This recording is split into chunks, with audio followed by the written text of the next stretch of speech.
Cette année, ferez-vous partie des 3 entrepreneurs sélectionnés dans votre région? Qui participera?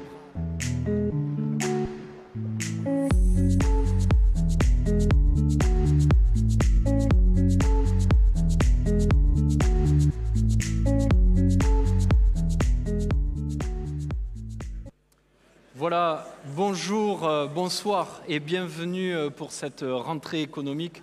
Vous êtes habitués maintenant au lancement du Topeco au mois de septembre. C'est le coup d'envoi de la rentrée économique de la métropole toulousaine, de la Haute-Garonne et plus largement de la région Occitanie. Merci à tous d'avoir répondu présent à l'invitation du MEDEF de la Haute-Garonne. Alors comme tous les ans, vous le savez, vous l'avez vu sur l'invitation, un grand invité, un grand témoin nous accompagnera durant cette soirée avec lequel vous pourrez échanger, poser vos questions tout à l'heure. Donc ne soyez pas timides. Vous pouvez, les partenaires vont poser des questions, puis tout le public également, on vous fera passer les micros et vous pourrez échanger avec notre invité. Alors vous le savez, notre invité ce soir c'est Jean Jouzel, un grand climatologue français qui dès 1987 a publié une étude qui a fait le lien entre l'accumulation du carbone et le réchauffement climatique. En 1987, ils n'étaient pas nombreux à défendre cette thèse. Donc on a un avant-gardiste sur ce sujet. En 2007, il a été distingué par un prix Nobel de la paix, la même année qu'Al Gore, pour son rôle d'alerte justement sur le réchauffement climatique. Il a été également vice-président du conseil scientifique du GIEC. C'est ce groupe d'experts internationaux qui nous alerte régulièrement avec des rapports sur le réchauffement climatique. Il a obtenu les plus grandes distinctions scientifiques au monde, le prix Vetlesen. Jean Jouzel a aussi reçu les récompenses de la médaille d'or du CNRS, qui est la plus haute distinction scientifique française. Donc nous échangerons avec lui tout à l'heure et sur un sujet évidemment qui nous touche tous. On l'a vécu cet été, le réchauffement climatique. On a vécu la météo, mais la météo n'est que la conséquence du réchauffement climatique. Et un récent sondage annonçait que 86% des Français étaient préoccupés par le changement climatique. C'est devenu leur première préoccupation. Mais avant ça, avant d'entrer dans ce débat, j'invite Pierre-Olivier Naud, le président du MEDEF 31, sous vos applaudissements, à ouvrir la soirée.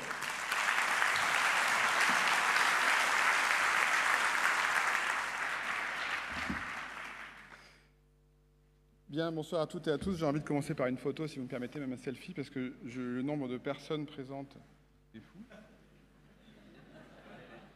Vous serez tous sur les réseaux sociaux. Absolument. Merci beaucoup. Ma maman ne va pas y croire. Bien, merci beaucoup Gilles pour ta présence et ton accueil, ta fidélité. Chaque année, tu es avec nous et finalement, je crois que tu es un MEDEF 31 à toi tout seul. Tellement tu es incontournable sur les événements économiques de notre belle ville, notre belle métropole. Bonsoir à toutes et à tous. Malheureusement, Étienne Guyot, monsieur le préfet, au dernier moment, n'a pas pu être présent ce soir, mais il est représenté, donc monsieur le préfet, son représentant, merci de votre présence. Mesdames et messieurs les députés, merci également de votre présence. Monsieur le vice-président de notre belle région Occitanie, cher Djali Ben Abdillah, merci beaucoup d'être parmi nous ce soir. Monsieur le maire de la Beige, cher Laurent Chérubin, merci de ta présence également fidèle et de ton accueil à Diagora, qui est un lieu qui lui aussi est incontournable en matière d'économie. Monsieur le représentant Bertrand Serbe de Jean-Luc Moudingue pour Toulouse Métropole, merci de ta présence aussi. Cher Jean-François Rezeau pour CCI Occitanie, représenté par Alain Rabary. Cher Alain, bienvenue. Monsieur le président de la CCI de Haute-Garonne, cher Patrick Piedrafita, très heureux de t'accueillir, merci et tu sais infiniment honoré de ta présence également. Sophie Garcia, présidente de MEDEF Occitanie, merci d'être là. Mesdames et messieurs, en vos grades et qualités, papa, salut. Welcome to Topeco 2023, un petit clin d'œil à l'Angleterre, c'est un pays qui m'a beaucoup marqué, qui a beaucoup compté dans ma vie professionnelle. Mesdames et messieurs les dirigeants et chefs d'entreprise, bienvenue. Je suis très heureux de vous accueillir si nombreuses et si nombreux. Merci aux partenaires de cette belle soirée, Prévali, AG2R La Mondiale, EDF et CIC. L'envie grandit toujours de se retrouver et non de s'isoler. L'envie de comprendre et de construire ensemble et non de se plaindre. L'envie d'échanger plutôt que de se taire est toujours plus forte. C'est ce qui fait que nous sommes aujourd'hui plus de 600 pour ce rendez-vous, beaucoup plus que l'année dernière encore. Rendez-vous qui est, vous le savez désormais, immanquable pour notre entrée économique sur ce beau territoire. Et parmi vous, je voudrais saluer la présence des membres de mon conseil d'administration, les remercier pour leur engagement, et en particulier mon bureau, Valérie, Thomas, Fred, Stéphane, Hervé, Jules, Christian et Maguelone, Et bien sûr, ma fabuleuse équipe permanente emmenée par Julien, que vous connaissez toutes et tous. Et puis un clin d'œil à l'équipe du magazine Entreprise Occitanie, qui commet de A à Z la Bible de notre économie, la raison de nos retrouvailles ce soir, le fameux Top Éco, comme dans un monde bien fait, vous l'avez en principe reçu au bureau aujourd'hui, enfin en tout cas pour les adhérents, et puis j'invite les non-adhérents à le devenir le plus vite possible pour le recevoir dès l'année prochaine. Je voudrais dire, mais là c'est beaucoup plus qu'un clin d'œil, mon grand bonheur, mon réel bonheur d'accueillir plus de 60 représentants de l'éducation nationale. Professeurs, CPE, directrices et directeurs d'établissement, inspectrices et inspecteurs. J'ai proposé à Mostafa Fourard, monsieur le recteur, que je salue, qui n'a pas pu être parmi nous ce soir, de travailler encore plus ce rapprochement entre collège et lycée et le monde de l'entreprise. Alors l'invitation d'aujourd'hui et votre présence en nombre est un honneur, un acte important, un acte d'engagement de votre part, pour lequel je vous remercie très sincèrement et je souhaite que l'on vous applaudisse.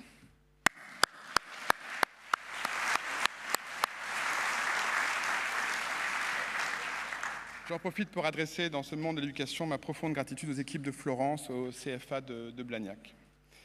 L'école permet à nos enfants de comprendre, de lire notre monde, de douter et de commencer à répondre seuls aux questions.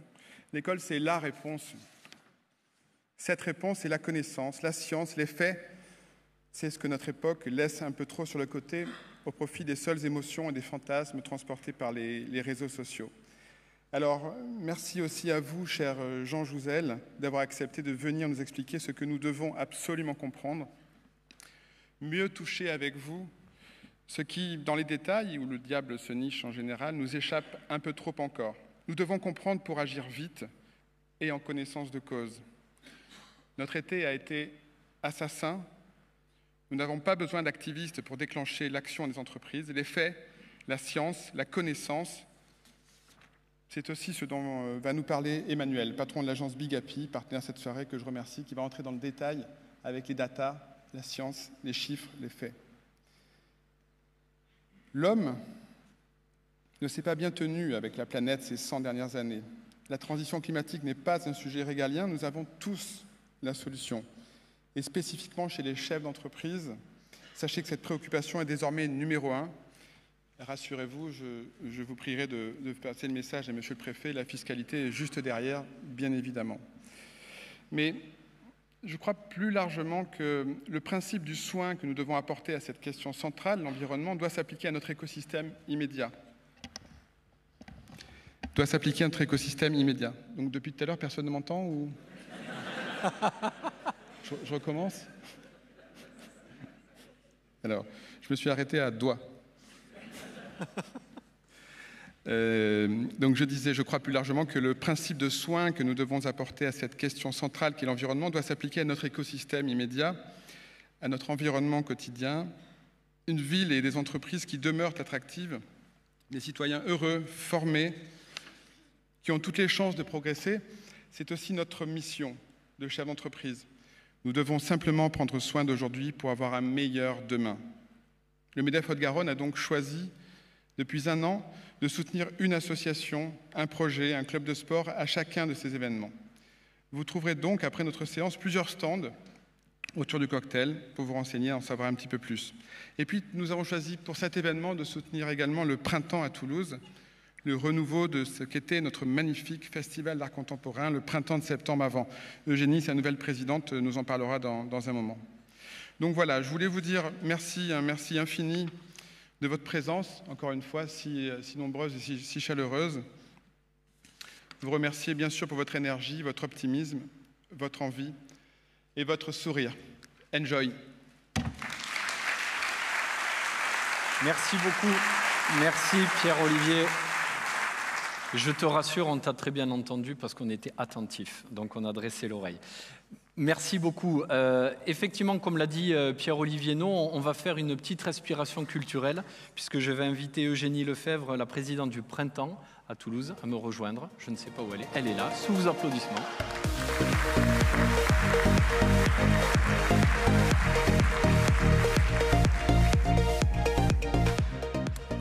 Bonjour Eugénie. Alors, on fait cette séquence un petit peu inspirante pour rappeler que le printemps, c'est un festival annuel qui est international, qui est dédié à faire se rencontrer le grand public et l'art contemporain, et qui connaît un renouveau. J'espère réussir à faire une inspiration culturelle. Merci beaucoup pour cette invitation. Merci beaucoup, Pierre-Olivier, de m'inviter à prendre la parole pour vous parler du printemps de septembre, du printemps à Toulouse. Pour vous dire en quelques mots, pour ceux qui ne le connaissent pas, ce qu'est le printemps de septembre quand même, parce que je ne suis que la nouvelle présidente depuis quelques mois, c'est un festival qui a été créé en 1991, initialement à Cahors par Mathé Perrin, qui s'appelait d'ailleurs au tout début le printemps de Cahors, et qui a été accueilli à Toulouse en 2001.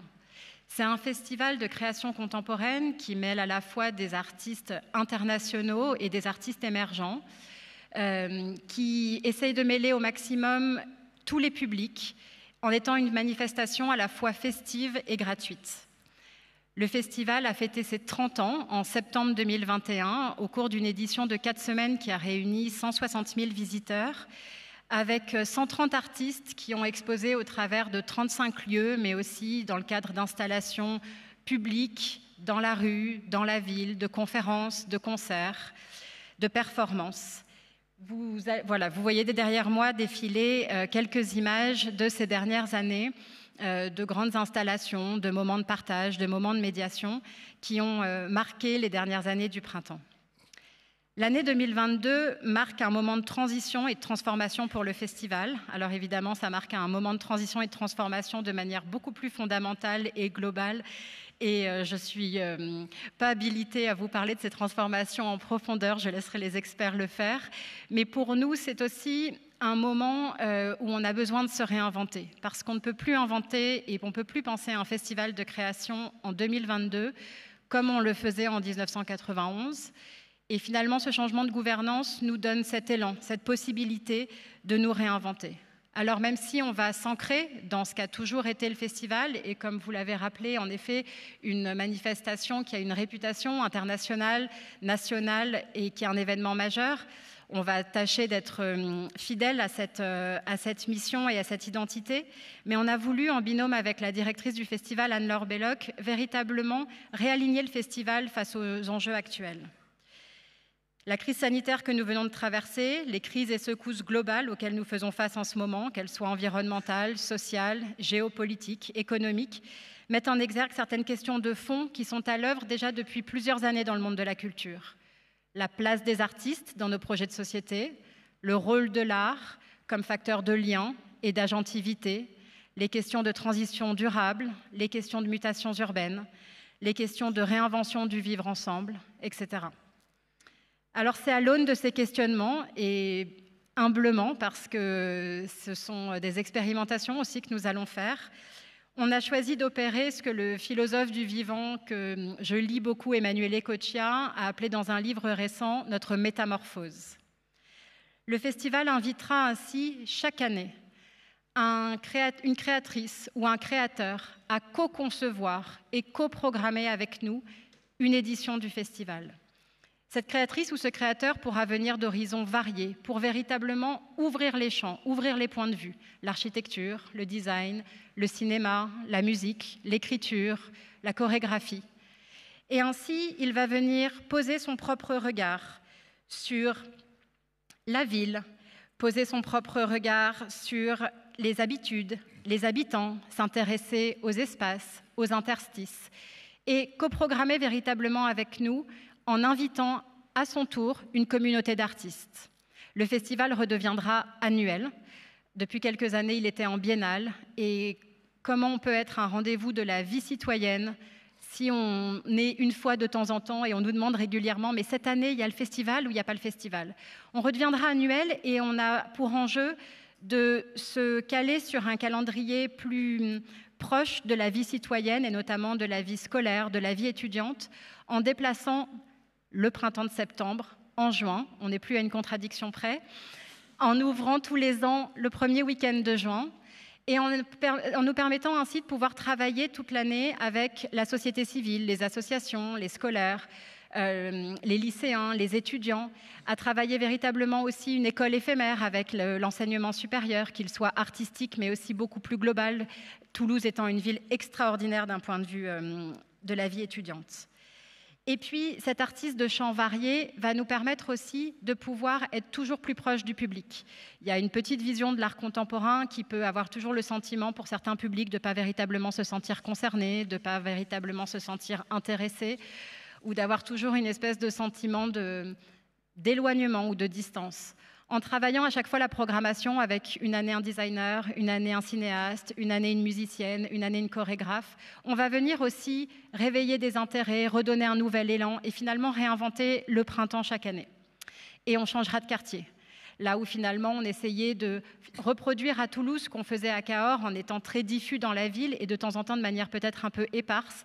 L'idée c'est de se redensifier. On a beaucoup reparlé de l'importance d'être ensemble et du vivre ensemble. L'idée c'est de se redensifier dans un quartier et de pouvoir véritablement se concentrer sur un quartier avec ses commerçants, ses habitants, ses associations, ses médiathèques, ses musées, ses espaces patrimoniaux. Et puis l'année d'après, changer de quartier et permettre ainsi d'ailleurs aux Toulousains, aux habitants de Haute-Garonne, de la région, mais aussi aux visiteurs, de découvrir, voire de redécouvrir un quartier nouveau.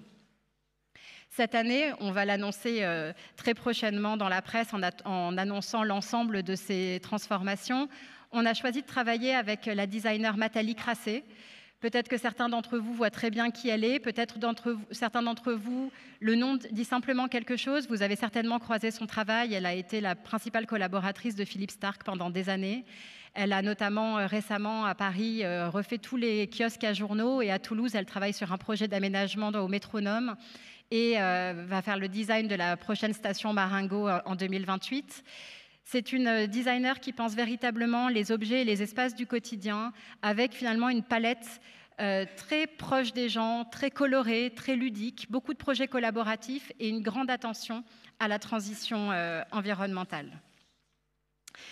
Et puis, on a véritablement justement cet enjeu de placer la question de l'environnement au cœur de la manifestation. Ce qui est quand même un défi immense quand on programme un festival qui est par nature éphémère et un festival de création où par nature on va produire des œuvres. On a choisi de dédier du temps d'une personne de l'équipe véritablement à ces questions-là, au sourcing de matériaux, à l'identification de partenaires qui vont pouvoir nous accompagner à relever ce défi et ainsi permettre à chaque fois qu'on va produire, créer une œuvre ou une pièce, de dès l'amont anticiper soit son usage futur, sa destination future, soit le réemploi ou le recyclage de l'ensemble de ces matériaux. Je ne vous cache pas que cette mission, elle est très enthousiasmante, mais aussi très ambitieuse. Mais je pense que c'est une ambition essentielle pour Toulouse, pour la Haute-Garonne, pour la région, qui est fondamentale pour la 4e ville de France. C'est important qu'elle soit placée de manière référente sur la carte de la création. Contribuer et encourager une vie artistique dynamique, foisonnante, innovante, durable, collaborative, aux côtés de ses musées patrimoniaux, de ses centres d'art ou de son musée des abattoirs pour l'art moderne et contemporain. Je ne pense pas avoir besoin de vous convaincre, et surtout après les temps qu'on vient de passer, de l'importance de l'art et de la création pour contribuer à repenser le monde dans lequel nous vivons et que nous transmettons à nos enfants, pour créer le dialogue, pour ouvrir les portes de nouveaux possibles, pour prendre soin de nos sociétés, pour réintégrer le vivant et le non-vivant dans nos systèmes aseptisés. Ceci de manière générale, mais qui est encore plus vrai aujourd'hui. Alors bien sûr, si je prends la parole devant vous ce soir, au-delà de votre respiration culturelle, c'est évidemment pour vous inviter à embarquer avec nous dans cette aventure ou à réembarquer, parce que plusieurs d'entre vous ont déjà accompagné de diverses manières les précédentes éditions du Printemps de septembre. À une époque où l'argent public est plus fractionné et où on ne peut pas compter sur l'argent public comme ressource exclusive du monde culturel, même si bien évidemment nos tutelles pouvoirs publics, la ville de Toulouse, le département de Haute-Garonne, la région Occitanie et le ministère de la Culture nous permettent tout simplement d'exister. Mais je suis convaincue que des modèles complémentaires doivent être inventés, que la société a besoin des artistes, mais que les artistes ont aussi besoin de la société civile et des entreprises pour continuer à penser, à créer, à produire, à inventer. De nombreuses études expriment d'ailleurs très bien la façon dont les gens considèrent aujourd'hui que les entreprises sont aussi responsables du bien commun que les pouvoirs publics, à quel point elles ont une responsabilité sociale et sociétale et un rôle à jouer pour l'intérêt général. À titre très personnel, ce lien entreprise, culture et société, c'est une conviction que je porte depuis mes années d'étudiante entre Sciences Po et HEC et que j'ai mis en place dans le centre de création Les Magasins Généraux que j'ai créé dans le 93 à Pantin et dirigé pendant 5 ans, où chaque projet d'édition et chaque projet d'exposition était pensé et travaillé en collaboration avec une marque ou une entreprise. J'ai ainsi par exemple fait une exposition sur les futurs de l'amour en 2019 et j'ai invité l'application de rencontre Tinder à être à mes côtés. On a inventé énormément de choses ensemble. J'ai créé le premier guide culturel du Grand Paris et j'ai invité à la fois des acteurs publics, mais aussi des marques comme EDF, comme Aéroports de Paris, comme Air France, comme La Poste, comme des promoteurs immobiliers, à prendre part au projet et à le porter à nos côtés. Il est aujourd'hui tout à fait possible, au-delà de principes de mécénat classiques qui continuent de fonctionner et auxquels on peut évidemment réfléchir, mais d'imaginer des partenariats innovants, des manières différentes de travailler ensemble pour traduire, pour exprimer, pour faire connaître vos raisons d'être, vos missions et vos engagements. Si je prends quelques exemples, en vous associant à la démarche éco-responsable du festival, on a tellement de choses à faire. On pourrait imaginer un annuaire justement de sourcing de l'ensemble de ces matériaux ou de ces partenaires qui peuvent nous permettre pour l'ensemble du monde de la création d'avancer et de faire mieux. Aujourd'hui, déjà, notre responsable de production est complètement sous l'eau d'appels d'autres institutions culturelles en France qui lui demandent comment elle fait et auprès de qui elle se source pour tel ou tel matériau.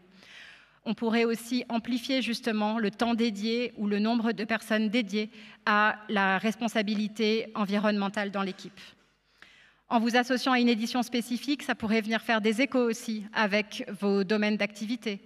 En 2023, on travaillera donc avec Nathalie Crassé la question du design et de la ville durable. En 2024, on a des très jolies discussions avec un cinéaste français très inspirant pour travailler autour d'un scénario.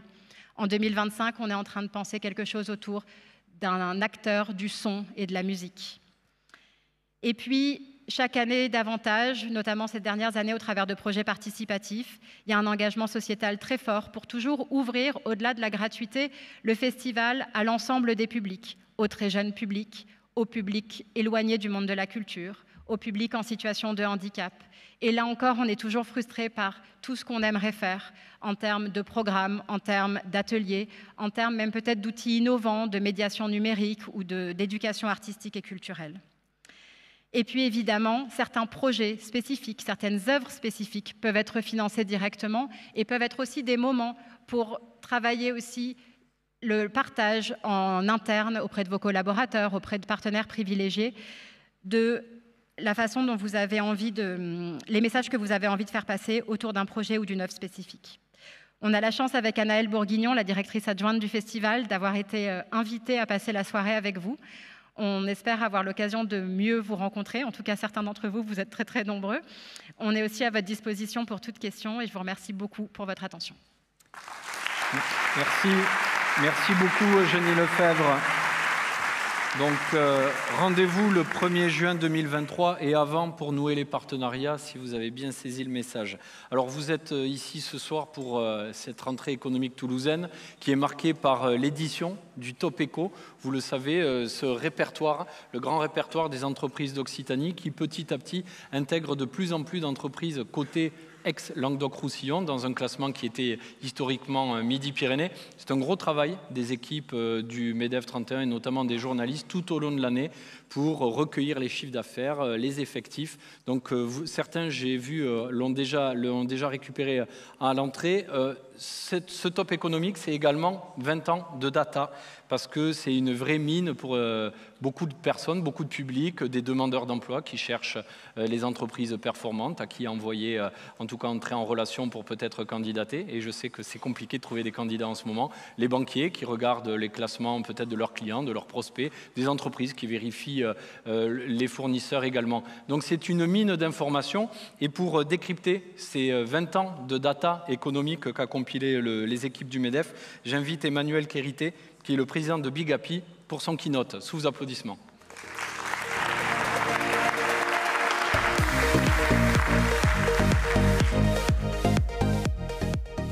Alors bonsoir, bonsoir à toutes et à tous. Effectivement, j'ai l'impression que tout le Top Éco s'est donné rendez-vous ce soir. Et ça tombe bien parce que c'est justement de ça, de vous, des entreprises, de l'économie locale. C'est de ça qu'on va se parler là, pendant une petite quinzaine de minutes. Donc, le Top Éco, comme tu le disais, Gilles, Vous le savez, hein, chaque année, les chefs d'entreprise le savent, c'est une fiche qu'on reçoit et qu'on doit remplir. Voilà. Travail colossal de fourmi réalisé par Sylvie Pommiès et puis les permanents du top économique. Sur cette fiche figure le nom de l'entreprise, évidemment, son chiffre d'affaires, son effectif, les coordonnées principalement de ses dirigeants et peut-être de ses cadres. Cette année, on va avoir à peu près 1250 entreprises classées dans le Topeco. Ce sont toutes des entreprises qui font un peu plus de 600, 700 000 euros de chiffre d'affaires. Il y en a à peu près 1000 qui viennent de l'ancien Midi-Pyrénées, on va dire, et à peu près 250 qui viennent de la région Languedoc-Roussillon, donc on va dire qu'on représente à peu près l'ensemble de l'Occitanie. On a donc une photographie, une représentation de l'économie locale. Elle n'est pas exhaustive, certes, parce qu'évidemment, il manque toutes les entreprises qui ne se sont pas inscrites. Malgré tout, si vous feuilletez le guide que vous avez en main, si vous feuilletez le Topeco, vous allez voir que les principales entreprises de la région sont représentées. Et donc, à ce titre, ça nous propose une photographie qui, comme vue d'ensemble, nous paraît intéressante. Pourquoi ? Parce que, bon, aujourd'hui, en fait, quand vous avez le Topeco entre les mains, ben, ça donne ça, hein, ça donne des colonnes de chiffres, un classement. Donc ça, c'est super. Donc tu le disais tout à l'heure, ça peut permettre à des tas de gens d'obtenir des renseignements intéressants. Par exemple, les dirigeants peuvent se dire « Ah tiens, est-ce que je suis monté dans le classement cette année ou est-ce que je suis descendu ?» Quand on est monté, on est content. On peut regarder ce que font nos petits camarades, nos concurrents, évidemment. Ça, c'est la première des utilisations. La deuxième utilisation, ça, c'est pour ceux qui ont compris qu'il y avait d'autres choses à faire, effectivement, commander le fichier. Et donc là, on est face à des tableaux Excel sur lesquels on va trouver, effectivement, les numéros de téléphone grâce auxquels on va pouvoir faire un petit peu de prospection. Voilà, jusqu'à présent, comment cet outil était utilisé. Sauf que nous, chez Big Happy, on se dit que la data, on peut aller beaucoup plus loin. Et ça peut être un outil qui permet pas mal de choses, qui permet d'avoir une vision stratégique, qui permet d'avoir de la hauteur, qui permet de se représenter un domaine, qui permet surtout de déconstruire les idées reçues, qui permet, à contrario, pourquoi pas, de confirmer des ressentis ou des convictions, et qui permet également de tracer des lignes stratégiques, pourquoi pas, pour l'avenir. Alors, déconstruire les idées reçues, là, je vais vous mettre un petit peu à contribution. On va aborder un thème qui est assez important, me semble-t-il, c'est le thème de l'égalité homme-femme. Alors, je ne vais pas remonter à Olympe de Gouges, je vais juste, par exemple, vous parler de la loi sur la parité électorale qui date de juin 2000, un gouvernement Jospin. Il avait fallu légiférer à l'époque, les politiques qui sont dans la salle s'en souviennent certainement, pour imposer une parité sur les listes électorales. Parce qu'on considérait qu'effectivement, il y avait une sorte de plafond de verre que les femmes n'arrivaient pas à traverser, et donc il avait fallu légiférer. Dernièrement, pour prendre un exemple beaucoup plus récent, Pierre-Olivier, quand tu es arrivé à la présidence du MEDEF, tu as voulu avoir une présidente déléguée en la personne de Valérie Jiménez, ici présente, que je salue, et tu as demandé au président de commission, dont je fais partie, de mettre en place une coprésidence dans la parité pour mettre en place symboliquement une forme d'égalité homme-femme. Et là, les débats ont été vifs. On avait deux camps, en quelque sorte. On avait le camp de ceux qui pensaient qu'effectivement, il fallait continuer à mener des actions, que le combat n'était pas gagné loin de là et qu'il fallait continuer à se battre pour promouvoir l'égalité homme-femme. Et on avait le camp de ceux qui disaient « mais enfin, depuis le temps, depuis 10 ans, depuis 20 ans, beaucoup de choses ont été faites, ça y est, le plafond de verre a éclaté, les femmes peuvent se hisser aux plus hautes responsabilités et c'est fait, job done, donc ça ne sert à rien de forcer le truc. » Alors moi, j'ai envie de vous poser une petite question à vous toutes et vous tous, l'assistance. Voilà. Sur les directoires des grandes entreprises de la région, ok ? D'après vous, est-ce qu'on est à la parité. Et je vais vous demander de voter à main levée. Donc, celles et ceux qui pensent qu'on est à la parité sur les directoires des entreprises de la région, c'est-à-dire aux alentours de 50%, donc le choix numéro 1, est-ce que vous pouvez lever la main, s'il vous plaît? Et je vais essayer de faire un sondage en temps réel. N'ayez pas peur, hein. Personne n'y croit. Hein. Je vois que personne n'y croit. OK. Celles et ceux qui pensent qu'on est en bonne voie, qu'on est à peu près à mi-chemin, disons, on va dire entre 30 et 35%, est-ce que vous pouvez lever la main, s'il vous plaît? On a à peu près un tiers de la salle. Et celles et ceux qui pensent qu'on est dans un score assez bas, autour de 22%, est-ce que vous pouvez lever la main? D'accord. Ben, ça prouve que, justement, de votre côté, l'idée reçue comme quoi la parité acquise n'est pas installée. Effectivement, le score final, c'est 22%. Voilà. Donc ça prouve que vous connaissez bien vos entreprises. Et j'en profite pour vous montrer une petite évolution dans le temps. Donc vous voyez ici, là, on se situe en 2005.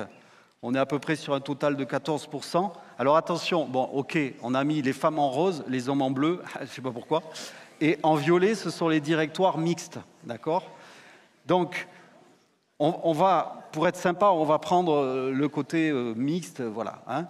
Donc, on est à 14%, donc on le voit ici en 2005 à peu près, hein, et on arrive à du 22 et quelques en 2021. Voilà, donc progression hein, en presque 20 ans absolument fulgurante, vous en conviendrez.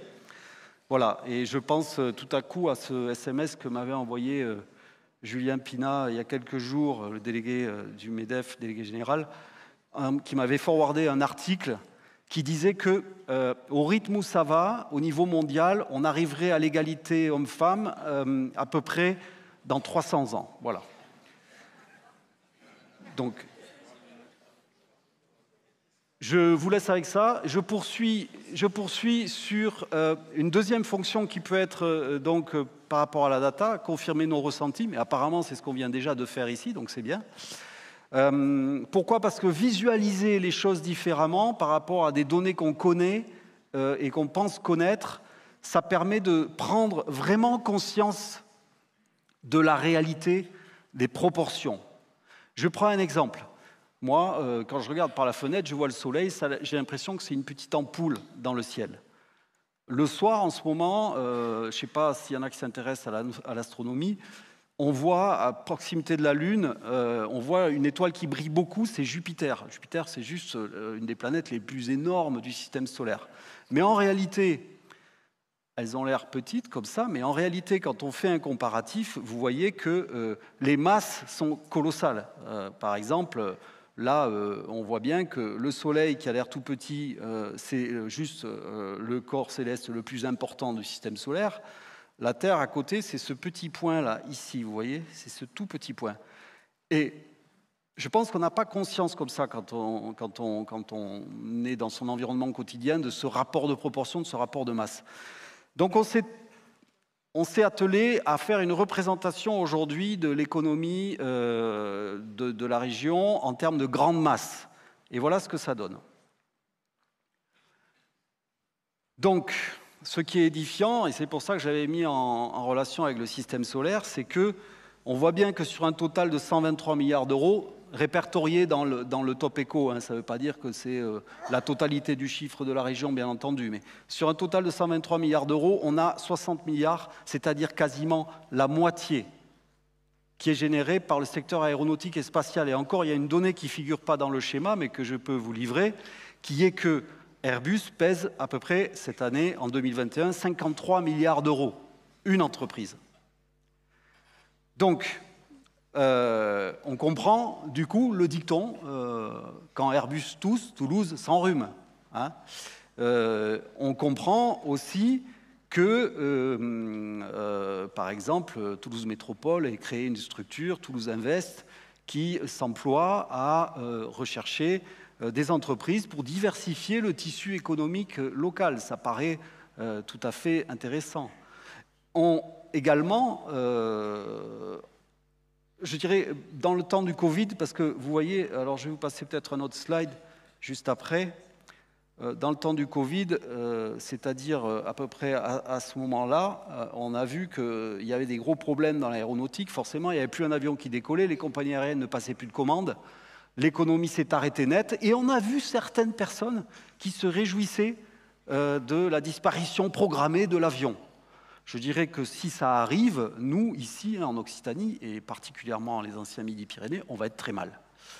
Donc c'est pour dire que oui, probablement, il faut que l'économie se diversifie, mais il faut faire les choses raisonnablement, et il faut très probablement aller chercher des domaines porteurs et qui peuvent vivre dans cet écosystème-là.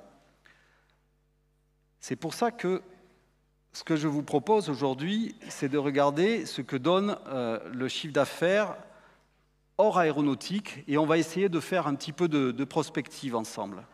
Si j'enlève l'aéronautique, qu'est-ce que je vois? Je vois un secteur très très fort, l'agriculture, l'agroalimentaire. C'est très intéressant. Pourquoi? C'est très intéressant parce qu'on l'a vu là aussi pendant le temps Covid qu'il y avait eu des difficultés d'approvisionnement, qu'on était dépendant pour certaines ressources, y compris alimentaires, de nos importations. Et donc, c'est très rassurant, pour moi en tout cas, de savoir que dans notre région, on est même producteur et même exportateur.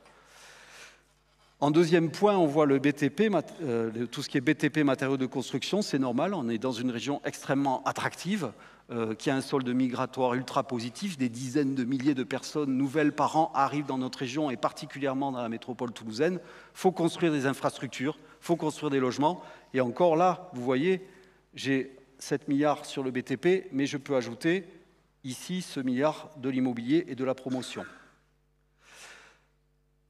Pharmacie, santé, cosmétique, bien-être, très bien représenté aussi. Là aussi, quand on sort d'une pandémie, c'est plutôt rassurant de savoir qu'ici, on a des industries qui sont capables probablement de faire face à ce genre de choses.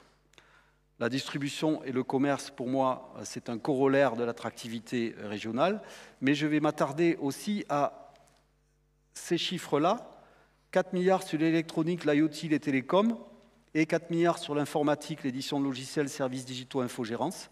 Ça fait 8 milliards à tous les deux, 8 milliards dans l'intelligence, 8 milliards dans la tech, 8 milliards dans l'innovation. Et ça, on va dire que c'est également certainement un très gros point fort de notre région.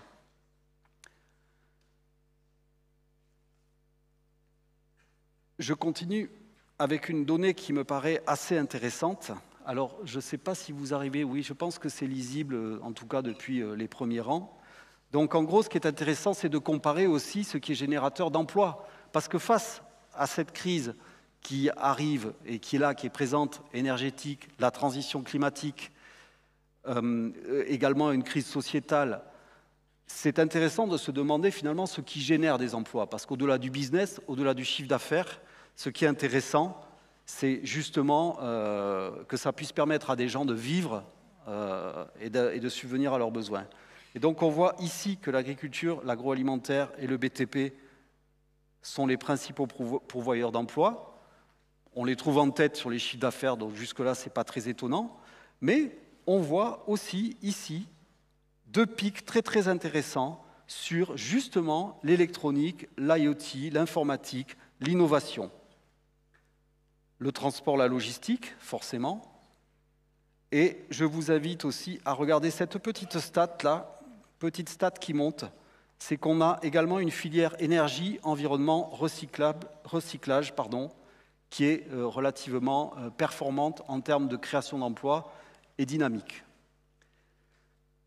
Pour finir, parce que je ne vais pas vous assommer de statistiques, mais pour finir, le dernier des enseignements du Topeco, et ce qu'on trouvait assez intéressant, c'était de regarder un petit peu ce que ça donne dans la durée et de regarder...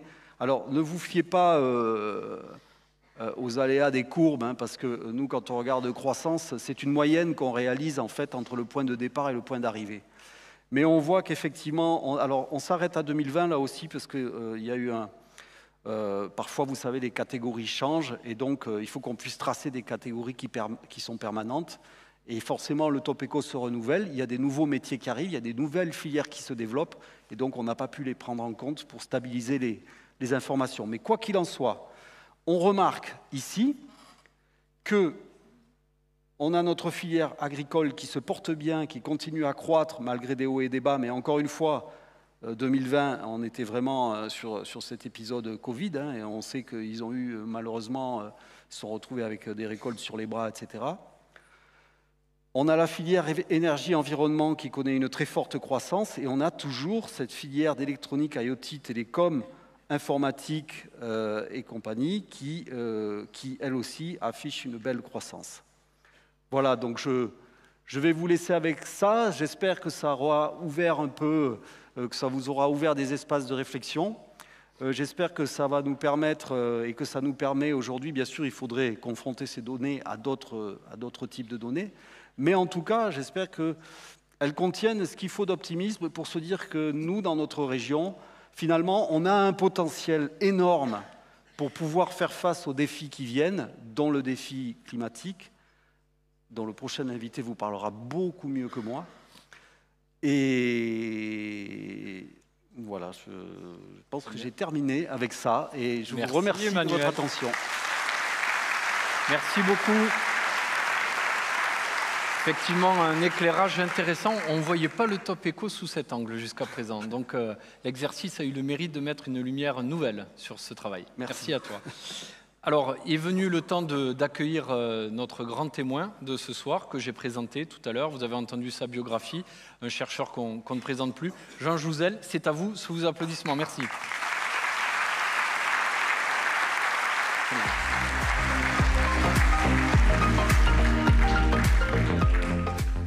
Merci, Jean Jouzel, d'être avec nous ce soir. Vous avez vu, vous avez un oui, c'est impressionnant. Parterre on est plus de 600 ce soir, des décideurs économiques, des chefs d'entreprise qui ont les moyens d'agir dans leurs organisations. On en parlera tout à l'heure aussi pour transformer les façons de faire. Alors, on va avoir une discussion assez libre. Tout à l'heure, vous pourrez poser vos questions parce que, évidemment, la question environnementale et climatique imprègne nos sociétés, nos débats. Il ne se passe pas un jour sans qu'on en parle. Cet été, la météo a fait ressurgir ce sujet du climat dans le débat de nos sociétés. On a suffoqué, on a eu très chaud et on a peut-être touché du doigt que le changement climatique pouvait impacter la météo et notre quotidien. Est-ce que vous pensez que cet épisode estival va accélérer la prise de conscience ? Oui, d'abord, bonsoir à tous et à toutes. C'est très impressionnant de parler dans cette salle très pleine. Mais ce qui m'impressionne un peu plus encore, c'est que dans cette salle, il y a quand même des gens qui connaissent mieux que moi la météo ici. Hein. Donc voilà, je suis sûr qu'il y en a ici. Donc j'espère que je vais être...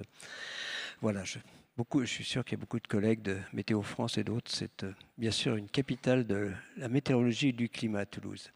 Voilà, répondre à les questions. Oui, est-ce que cet événement... Il y a ce lien entre ce qui se passe aujourd'hui. Je crois qu'on perçoit effectivement le lien entre météorologie et climat à travers les événements extrêmes. C'est un peu cela. Il y a une différence d'échelle de temps. Le climat, ce sont des échelles de temps longues, au-delà du mois. Donc moi, je m'intéresse à des climats encore sur des périodes beaucoup plus longues, sur des centaines de milliers d'années. Mais vraiment, ces événements extrêmes, eh bien, ils sont là pour nous faire sentir ce lien entre notre vie de tous les jours, la météo, et puis le climat. Ce que nous avons vécu en termes d'événements climatiques extrêmes, alors on va parler de sécheresse, de vagues de chaleur, peut-être de pluies torrentielles, eh bien c'est ce que notre communauté, alors je dirais collectivement, a anticipé depuis une trentaine d'années. C'est-à-dire depuis, rappeler simplement que depuis les années 70, nous sommes collectivement convaincus que nos activités seront à l'origine d'un réchauffement climatique important. Et donc c'est le rapport Charnay en 1979. Je rappelle que le prix Nobel de physique l'an dernier a été décerné à Suzuki Manabe, qui était vraiment le père du développement des modèles climatiques. Et de ces événements extrêmes, eh bien, depuis le troisième rapport du GIEC, disons en 2001, nous disons, redisons que les événements extrêmes vont devenir plus intenses, plus fréquents. Mais on ne vous entendait pas trop quand vous le disiez, la prise de conscience n'était pas immédiate. C'était peut-être moins facile, mais les textes étaient là. Je crois qu'on a essayé collectivement, je ne suis certainement pas le seul dans cette salle à le faire, à transmettre les messages. Il y a plus d'écoute aujourd'hui, et c'est mon regret. Disons, il aurait fallu accorder de la crédibilité à la communauté scientifique. L'écoute vient au moment où, effectivement, ces accidents extrêmes que nous anticipions sont vraiment là. Hein, c'est cela, et c'est ça qui est regrettable. C'est-à-dire, du coup, on a perdu du temps ? Bien sûr, il aurait fallu, disons, accorder de la crédibilité au message des scientifiques. Dès au départ, dès les années 80, la mise sur pied du GIEC. Et ce que je vous invite à faire, c'est ça qui est important.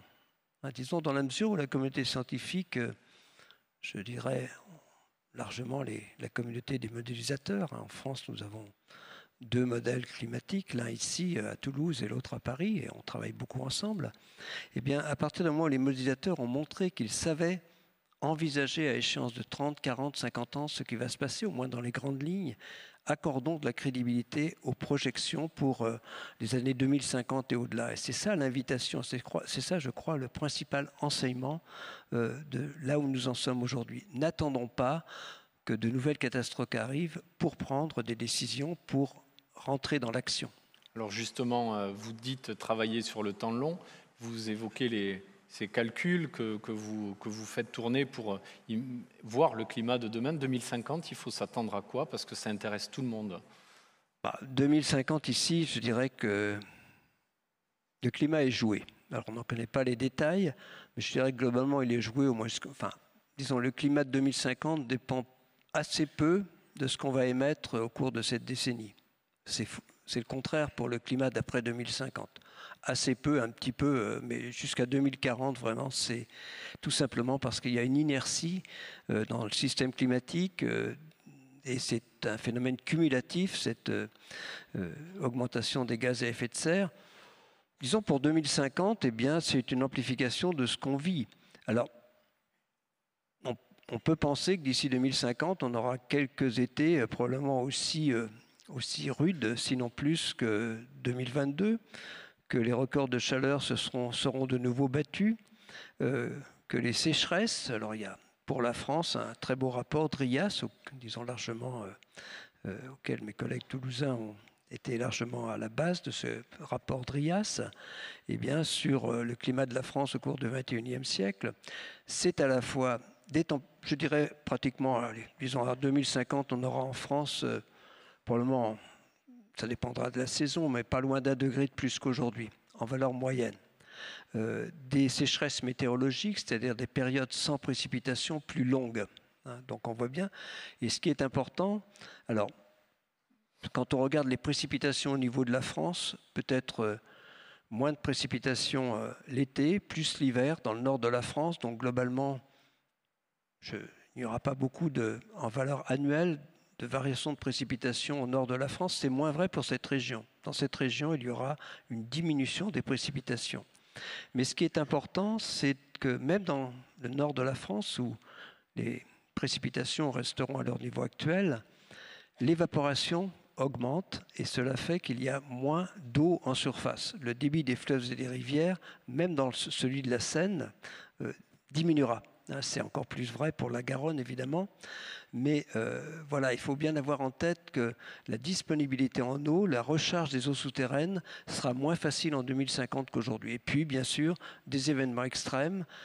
Ce qu'on a constaté et ce qu'on a vécu, c'est que les records de chaleur augmentent plus rapidement que n'augmente la température moyenne. Je vous ai parlé de température moyenne. On a été aussi très surpris, alors collectivement, je dirais, du fait que des records de chaleur, ça a été vrai en Bretagne encore il y a une quinzaine de jours, ils n'ont pas été battus d'1,5 degré.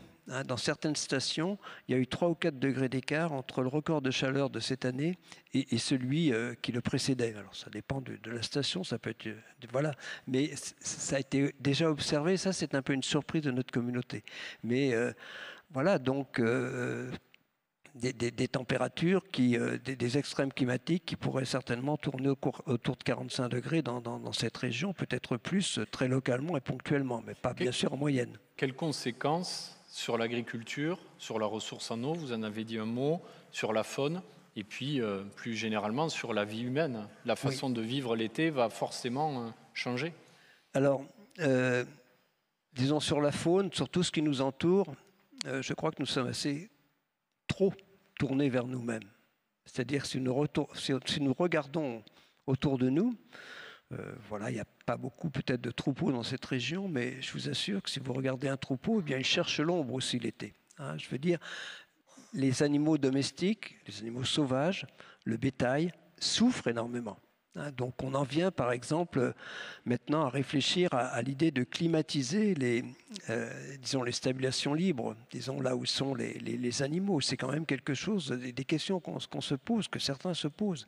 Comment donc disons la nature qui nous entoure souffre, alors je dirais au niveau des animaux, mais aussi au niveau de la flore, de la faune, il faut bien voir qu'il y a effectivement des conséquences sur la nature. La perte de biodiversité, le réchauffement climatique est déjà la troisième cause de perte de biodiversité.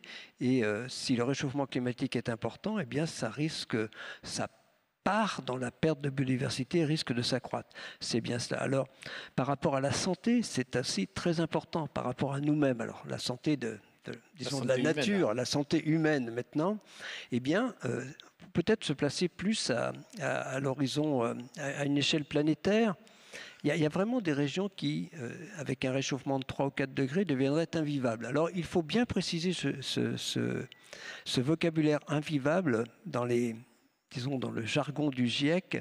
Invivable, ça veut dire qu'on ne peut plus vivre, on ne peut plus avoir d'activité physique ou sportive dehors l'été. Ça ne veut pas dire qu'on meurt tout de suite, mais vous voyez bien, ce sont des régions où effectivement on ne peut plus vivre. Non, mais c'est ça, invivable ne veut pas dire, parce que j'ai lu des choses là-dessus, quand on parle de centaines de millions par exemple, disons en Chine, eh bien, il y a une région où effectivement où habitent actuellement 500 millions d'habitants qui, dans ce sens-là, pourraient devenir invivables. Mais ça veut dire quoi? Ça veut dire que, eh bien, on ne peut pas vivre normalement. Mais c'est le cas déjà actuellement. Quand on a vu le Pakistan ou l'Inde, vraiment, ça devient invivable. Hein, c'est-à-dire que ces gens, alors ils ont souffert de tout. Ils ont souffert de la chaleur, ils ont souffert ensuite d'inondations. Il y a eu quand même 30 millions de personnes. On ne peut pas dire que ce soit vivable. 30 millions de personnes qui ont été affectées. Il y a 1 million, je crois qu'il y a eu peut-être entre 1 et 2 milliers de morts, mais il y a eu 1 million d'habitats qui ont été détruits, trentaine de millions de personnes qui ont été affectées. C'est quand même des pays qui deviennent invivables au sens là. Alors en France, ça ne sera pas le cas évidemment, mais quand même, on n'a pas encore les statistiques pour l'été dernier, mais il y a disons une augmentation de la mortalité en juillet qui a été notée. Alors on verra les chiffres. Voilà, donc on a peut-être plus la capacité de se prémunir, mais il faut aussi avoir un regard dans ce contexte vers les plus démunis. C'est-à-dire qu'un des risques du réchauffement climatique, y compris dans nos régions, c'est le risque d'accroissement des inégalités. On conçoit bien que disons, certaines personnes les plus aisées ont plus de capacité à s'adapter au réchauffement climatique, ne serait-ce que, voilà, il y a un phénomène d'îlot de chaleur à Toulouse, comme à Paris probablement.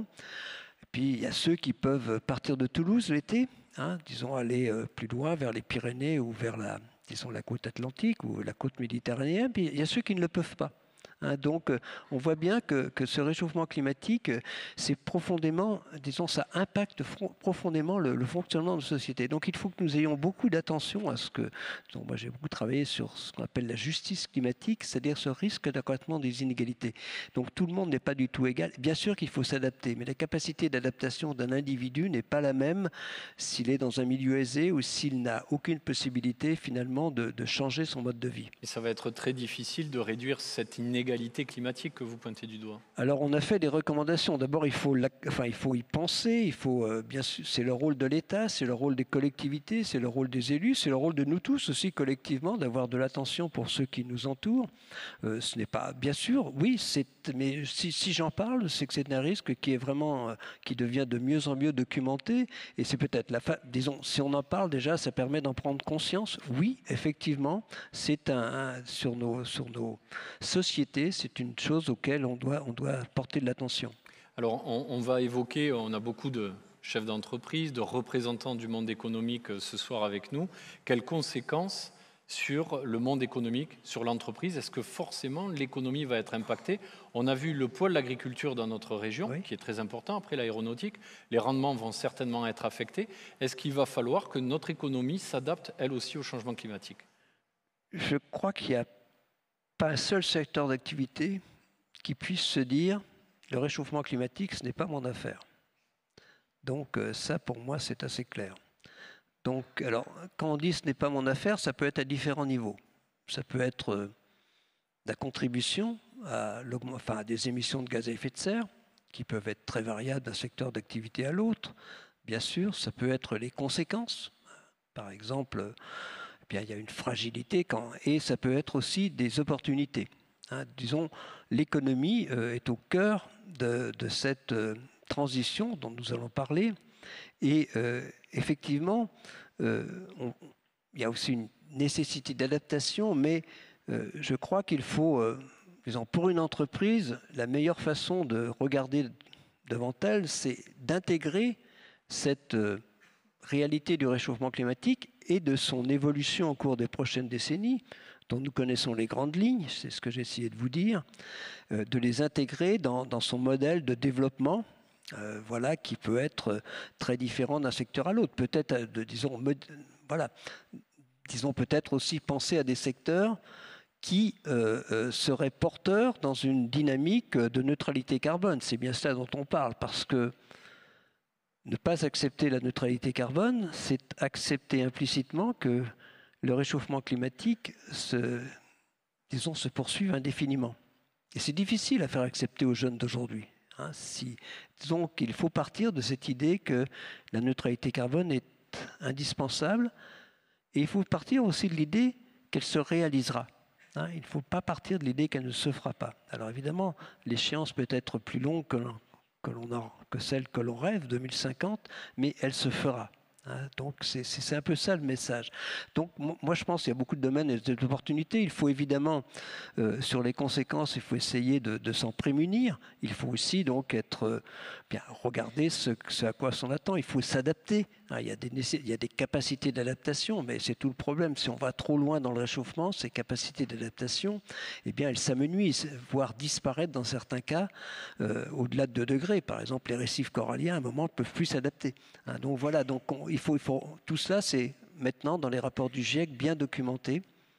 Et donc, mais les entreprises ont un rôle essentiel à jouer.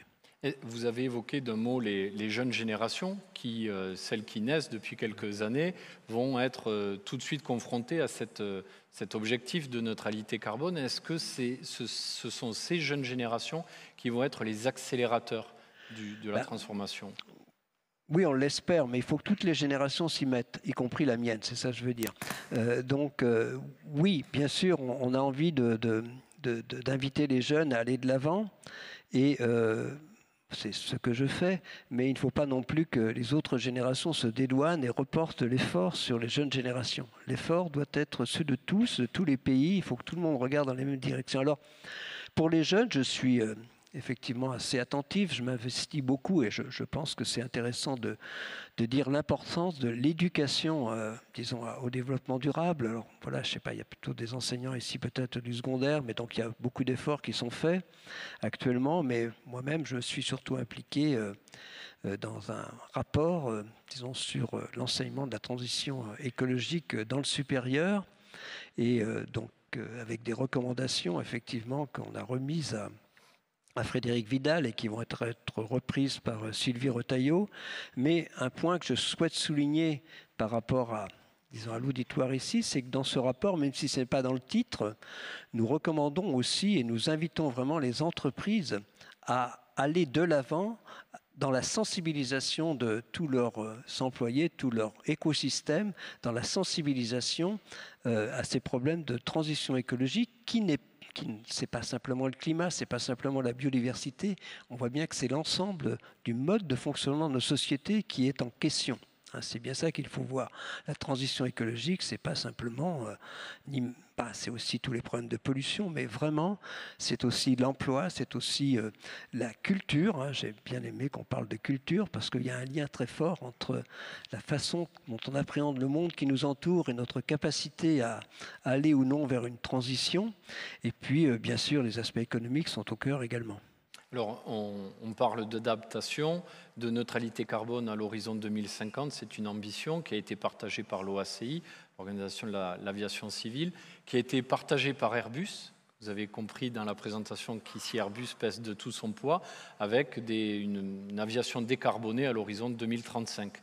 Est-ce que pour vous, on a besoin de figures emblématiques, d'entreprises très connues, très reconnues, pour qu'elles tractent derrière les moins connus dans une démarche plus vertueuse? Oui, je pense qu'il y a besoin d'entraîner. Alors il faut, disons que quand on parle de neutralité carbone, à horizon 2050, c'est ce qui est grosso modo nécessaire, pas suffisant, pour maintenir le réchauffement climatique en deçà d'1,5 degré. Si la neutralité carbone n'était atteinte qu'en 2070, on irait plutôt vers 2 degrés, vers 3 degrés si elle n'est atteinte qu'à la fin du siècle. Donc, et là, vraiment, il y aurait des difficultés d'adaptation. Oui, il faut entraîner, et je crois que, disons, qu'il y ait de l'entraînement, je crois que c'est localement que ça se passe, dans les écosystèmes locaux. Il y a, bien sûr, c'est à la fois, ça peut être très ponctuel, ça peut être aussi regarder des développements. Je suis très clairement pour l'innovation, la recherche. Moi-même, j'ai fait toute une carrière de chercheur. Je suis vraiment très fortement. Je crois que l'innovation peut nous aider à atteindre cet objectif de neutralité carbone. Mais il faut absolument que les innovations soient évaluées justement par rapport à cette capacité à s'inscrire dans une dynamique de neutralité carbone, disons à horizon en tout cas raisonnable, et c'est bien cela la difficulté. Donc je crois qu'au niveau de l'activité toulousaine, il peut y avoir, c'est des réunions comme aujourd'hui qui font, je souhaite simplement dire que, disons, chaque entreprise peut avoir son chemin, mais disons, quand on regarde en France, quand même, on a quand même un cadre, la stratégie nationale bas carbone, et quand on regarde ce cadre, bien, je ne sais pas s'il y a des gens du bâtiment, mais comment va-t-on faire pour, en 2030, je ne vais pas parler de 2050, il faut parler en 2030, c'est maintenant. Comment va-t-on faire pour en 2030 que les émissions liées au bâtiment et à l'urbanisme soient de moins 53% et peut-être même plus avec la nouvelle stratégie nationale bas carbone par rapport à 2015. C'est quand même ça. Donc c'est l'objectif affiché dans la stratégie nationale bas carbone. Il y a des objectifs affichés également pour la mobilité avec zéro carbone en 2050. Il y a aussi des objectifs ambitieux pour la mobilité. Il y a pour l'agriculture, l'alimentation, c'est division par 2 à horizon 2050. Là, il y a aussi cette nécessité de stocker l'agriculture. Les territoires peuvent jouer un rôle important également c'est ce qui est inscrit également dans la stratégie nationale bas carbone, dans cette nécessité d'augmenter de 50% les puits de carbone, disons à travers les forêts. On voit bien la difficulté parce qu'on fait tout le contraire. Malheureusement, les feux qui ont, disons, détruit, je ne sais plus, on a droit à 70 000 hectares, pas loin de 80 000, 70 000 cette année, contribuent plutôt à l'émission du CO2, alors que notre espoir, c'est que leur capacité de stockage augmente. Mais vous voyez bien toutes ces difficultés. Mais ce que je veux dire, c'est que tous les domaines sont intéressés. Il y a aussi toute cette capacité de développement des énergies renouvelables. Ça, c'est très important également. Donc, et c'est quand même bien dans ces territoires que ça doit se développer. Il y a certainement des capacités de développement de solaire dans ces régions. D'éolien également. On a du soleil. Voilà. Est-ce que vous parliez d'innovation? Je rebondis. On doit appréhender une innovation sur sa capacité à décarboner, à être carbone neutre, c'est-à-dire qu'il ne faudrait soutenir que la puissance publique, que l'argent public ne devrait soutenir que des projets, des innovations vertueuses? Oui, ce serait bien si on va, vu du point de vue du climatologue. Alors on peut avoir d'autres points de vue, hein, ça c'est très clair. Hein, je veux dire, il peut y avoir des points de vue. On peut regarder, disons, la vie, ce qui se passe autour de nous, d'un autre. On peut regarder simplement, disons, en termes de capacité d'emploi. Mais moi j'ai la conviction que justement cette transition peut aussi créer des emplois. C'est bien créer du dynamisme économique et je pense que ce sont justement les secteurs d'activité qui, disons, s'y engouffreront les premiers, qui gagneront économiquement. Je ne parle pas d'écologie. Donc oui, alors évaluer, oui, je pense qu'il faut, il ne faut pas non plus être naïf, on ne va pas faire que disons, il faut aller dans la bonne direction à chaque fois. Et donc ça demande une évaluation. J'étais ce matin, disons, voilà, j'ai déjeuner avec le maire de Bordeaux, et puis j'ai parlé à Bègle. Toute la difficulté, enfin, il y a probablement des élus ici, des PCAET, de ces plans, hein, si on revient, donc il y a bien, c'est que souvent on n'évalue pas ce qui a été vraiment fait. Et c'est quand même, sans dire que tout doit être, disons, vraiment zéro carbone aujourd'hui, tout de suite, il faut quand même voir si ce que nous faisons et être capable de l'évaluer nous emmène sur une trajectoire compatible avec les objectifs affichés. Quand même, c'est peut-être naïf, mais ce dont je vous parle, en France, c'est inscrit dans la loi. Hein, ce n'est pas une invention de Jean Jouzel, c'est inscrit dans la loi. Hein, et à juste titre et avec de bonnes raisons. Est-ce qu'on n'est pas un peu schizophrène? La guerre en Ukraine a déclenché une hausse généralisée des prix de l'énergie. On voit qu'on a des difficultés pour s'approvisionner. La France, l'Allemagne relancent des centrales à charbon en unités de production d'appoint. Comment on conjugue cette nécessité immédiate de se chauffer, s'éclairer, parfois se climatiser, et cette projection à l'horizon 2030-2050? Oui, alors disons le mot qui est devenu à la mode, c'est sobriété. Donc, mais j'aurais aimé que ce mot de sobriété soit évoqué il y a au moins quelques années. Donc, par exemple, la Convention citoyenne sur le climat, pour le climat, a vraiment fait des recommandations qui s'inscrivent dans cet esprit de sobriété. L'esprit de sobriété, c'est un peu regarder ce qu'on fait, soyons clairs. Donc, ensuite, on aurait pu quand même, je dirais,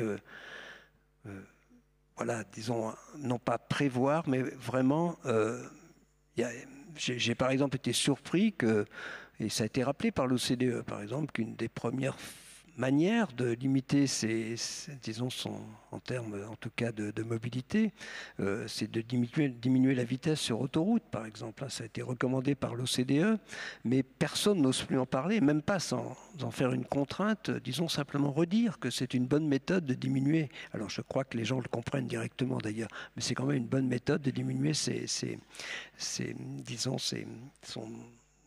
son utilisation, en tout cas soit de diesel ou d'essence. Mais je pense que nous souffrons, il aurait fallu rétrospectivement aussi tenir nos engagements. Par exemple, j'étais dans le Grenelle de l'environnement il y a 15 ans maintenant, responsable, disons co-responsable avec Nicolas Stern de tout ce qui concernait mobilité, bâtiment, urbanisme et énergie. On avait plein voilà ce qu'on a dit sur le ferroutage, ce qu'on a dit sur l'isolation des bâtiments. Si on avait tenu les engagements du Grenelle, nous n'en serions pas là. C'est-à-dire qu'on aurait besoin de moins d'énergie dès maintenant. Et c'est ça le problème, c'est qu'on est dans un pays où on fait des beaux projets, mais généralement on ne les a pas tenus. Si on regarde ce qui était engagé dans le Grenelle, on est loin. Et on est loin par exemple aussi, et je l'ai regretté en termes d'énergie, nous n'en serions pas là si nous avions été en mesure de développer les énergies renouvelables comme nous nous étions engagés. On est très en retard. On est très en retard, c'est le seul pays européen. On peut aussi se demander pourquoi. Si nous étions à 23 ou 20, nous devrions être à 24% actuellement. Nous aurions dû 25%. On est à combien aujourd'hui? On est plutôt, on reste vers 19, 20. Donc, si on avait ce différentiel de 5%, on aurait déjà un peu moins de difficultés face à la crise de l'Ukraine. Donc, c'est ça le message aussi. Il faut peut-être aussi, disons, alors après, il y a un débat sur le nucléaire. On peut bien sûr en discuter. On va en parler. Hein, oui, mais voilà, mais il y a ce retard qu'on a pris, dans le développement des renouvelables, dans l'isolation des bâtiments, peut-être dans certaines mesures de mobilité, quoiqu'il y a eu beaucoup de mesures de mobilité douce qui ont été prises. Il faut bien le reconnaître, mais nonobstant, c'est 31% des émissions de notre mobilité, hein, disons, et en augmentation. Donc il faut aussi largement, d'ailleurs, cette augmentation liée à une utilisation massive de SUV. Hein, donc on le sait tout ça, donc il faut le dire et le répéter. Selon vous, on n'atteindra pas la neutralité carbone en 2050 si on n'accélère pas sur le mix énergétique ENR et nucléaire. On va parler du nucléaire. Oui, moi, je m'appuie pour l'énergie. Je ne suis pas spécialiste, je m'y intéresse bien sûr, mais disons, je m'appuie sur le rapport qui est extrêmement bien documenté du réseau transport énergie, hein, du rapport RTE. Voilà. Bon, je m'appuie beaucoup sur la Convention climat pour beaucoup de choses, mais la Convention climat n'a pas du tout discuté énergie, ni taxe carbone et tout ça, c'était un peu à côté. Donc là, je m'appuie plus sur le rapport RTE. Que nous dit le rapport RTE? Il y a deux conclusions. La première, c'est que la France n'atteindra pas neutralité carbone en 2050 sans un développement significatif du renouvelable. La deuxième, c'est que ça serait plus facile si on faisait du nucléaire, d'atteindre, voilà, c'est ça, et ça serait moins cher. Disons, il y a des possibilités de scénario tout renouvelable qui seraient très très chers, ça c'est bien souligné. Voilà, donc c'est un peu l'état actuel. Donc, disons, le nucléaire peut être intéressant, et sera intéressant, mais on voit bien que actuellement c'est le renouvelable qu'il faut, parce qu'il ne faut pas non plus aller à neutralité carbone en augmentant notre consommation d'énergie jusqu'en 2045 et tout d'un coup mettre, disons, alors il y a combien, 14, 12 voilà, EPR en marche et puis dire on l'atteint, parce que disons que c'est une neutralité carbone cumulée. Hein, donc il faut bien, j'insiste, que pour les 10-15 prochaines années, quoi qu'on fasse, nous n'aurons pas d'augmentation en France de la production du nucléaire. Il faut bien se rendre compte de ça. La seule façon de faire face sur les 10-15 prochaines années, c'est de développer massivement le renouvelable. D'ailleurs, le gouvernement, bon, semble-t-il, s'en occupe, mais il faut tenir les objectifs. C'est ça que je veux dire. C'est un discours qui n'est pas forcément le mien, mais...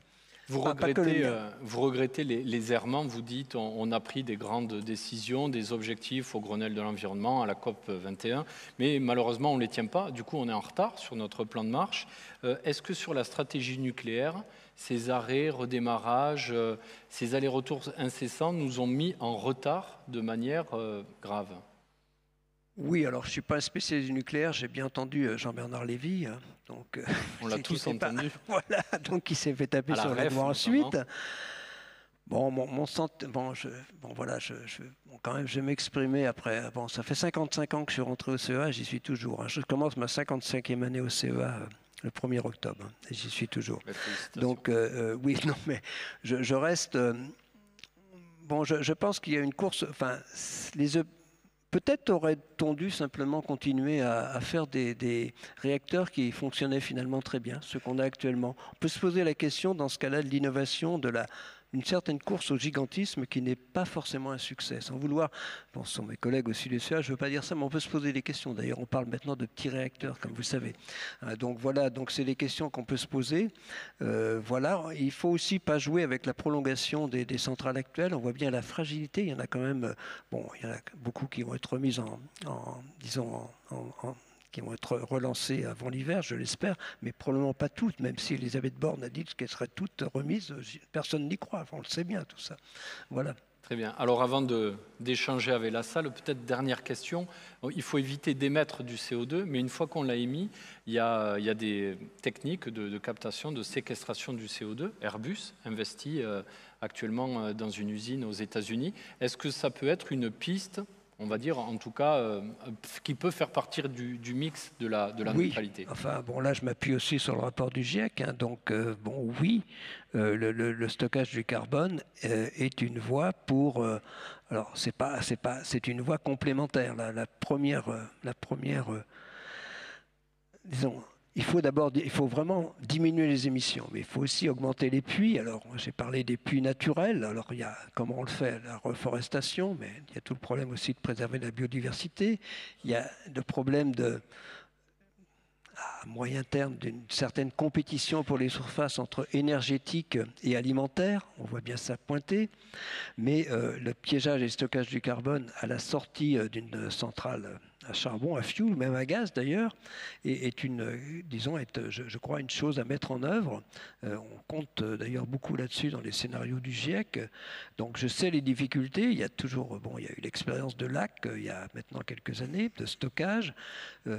Il n'y a pas de modèle économique actuellement, je ne sais pas comment fait Airbus, mais disons, si on le fait, bien sûr, il faut être récompensé pour le faire. Donc si on ne donne pas un prix au carbone réellement, s'il n'y a pas vraiment de crédit carbone au niveau mondial, comment on va abonder? Et c'est vrai aussi pour l'agriculteur qui va piéger du carbone dans ses sols, comment on va finalement le rétribuer? C'est tous ces modèles économiques qu'il faut mettre en place.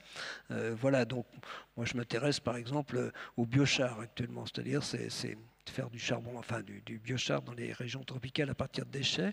Et c'est un bon moyen de stocker ensuite le carbone dans le sol et en plus, d'améliorer la fertilité des sols. Donc il y a plein de choses. Il faut être inventif. Ça j'y crois à l'inventivité.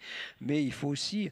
Mais on a vu en Europe, ces recherches sur le stockage du carbone se sont arrêtées. Il y avait parce que simplement, il n'y a pas de modèle économique derrière. C'est cela. Et donc, il faut aussi... inventer. Oui, il faut inventer. Mais cette invention ne peut se faire que si tous les pays de la planète s'y mettent en termes de lutte contre le réchauffement climatique. Très bien. Alors, on va passer aux questions. Alors, nos fidèles partenaires premier rang. Olivier Roland, vous êtes le directeur commerce d'EDF. Voilà, vous avez un micro. Et donc, EDF, principalement concerné actuellement. C'est tout à fait, oui. Oui, d'abord, je voulais vous remercier. Vous remercier pour votre action. Et même si l'éveil de nos consciences est un peu tardif, je pense que sans vous, nos consciences n'en seraient pas là où elles sont. Donc merci vraiment de votre rôle depuis 30 ans dans cet éveil. Ma question, évidemment, je reviens sur la question de l'énergie. Au-delà de ce que vous pensez des programmes énergétiques français, des programmes énergétiques européens, nucléaire et énergie renouvelable et l'équilibre entre les deux, le rapport RTE fait très bien la part des choses et est très intéressant sur ce sujet. Comment quel discours et comment vous voyez notre capacité collective à dépasser les oppositions? Parce qu'aujourd'hui, on va commencer des nouveaux EPR dans quelques années, 24-25. On aura des gens qui vont manifester, qui vont s'enchaîner aux grilles. On veut mettre une éolienne, on a le même problème. On veut faire des panneaux photovoltaïques, on a le même problème. Et même quand on travaille sur l'hydraulique et qu'on veut augmenter la puissance de turbine, voire en mettre des nouvelles, on a des contraintes dans tous les sens. Donc comment allier ce discours qui est quasiment existentiel, enfin même pas quasiment, existentiel, et les oppositions qu'on connaît sur... Oui, je crois que vous avez dressé un bon tableau. Il n'y a plus d'initiative qui n'ait pas d'opposants. Enfin, y compris le solaire actuellement. On peut voir, non, mais c'est, disons, peut-être ce qui n'a pas trop d'opposants, c'est le solaire, disons sur les toits, par exemple, pour le moment, mais vous voyez bien que les fermes solaires, déjà, posent beaucoup de questions. Je ne sais pas comment faire si j'avais, mais en tout cas, je pense qu'effectivement, la prise de conscience de la nécessité d'aller de l'avant peut être une réponse, mais c'est une réponse partielle. Donc, je constate que le gouvernement se penche sur une loi pour accélérer la mise en œuvre. On voit bien qu'on a toujours cette mise en œuvre quoi qu'on fasse, c'est au moins 10 ans de mise en œuvre en France et 5 ans en Allemagne. Ceci étant, je pense aussi qu'il faut... il y a aussi des critères environnementaux qu'il faut absolument préserver en termes de biodiversité. Donc il faut réussir. Donc effectivement, si chacun ne met pas du sien un peu, je pense qu'on peut y arriver si collectivement on met tous du nôtre, y compris les opposants. Disons, mais ça ne veut pas dire faire les choses n'importe comment, au contraire. Mais il faudrait effectivement qu'on accélère et c'est l'affaire de tous. Voilà, donc c'est l'affaire des personnes qui proposent un projet, de bien le préparer, de bien discuter. C'est ça aussi, hein, la concertation est importante, mais à un moment, effectivement, il faut qu'on avance. C'est un peu ça mon message. Pas à la hussarde, mais de façon peut-être un peu plus rapide qu'on ne le fait actuellement. Très bien.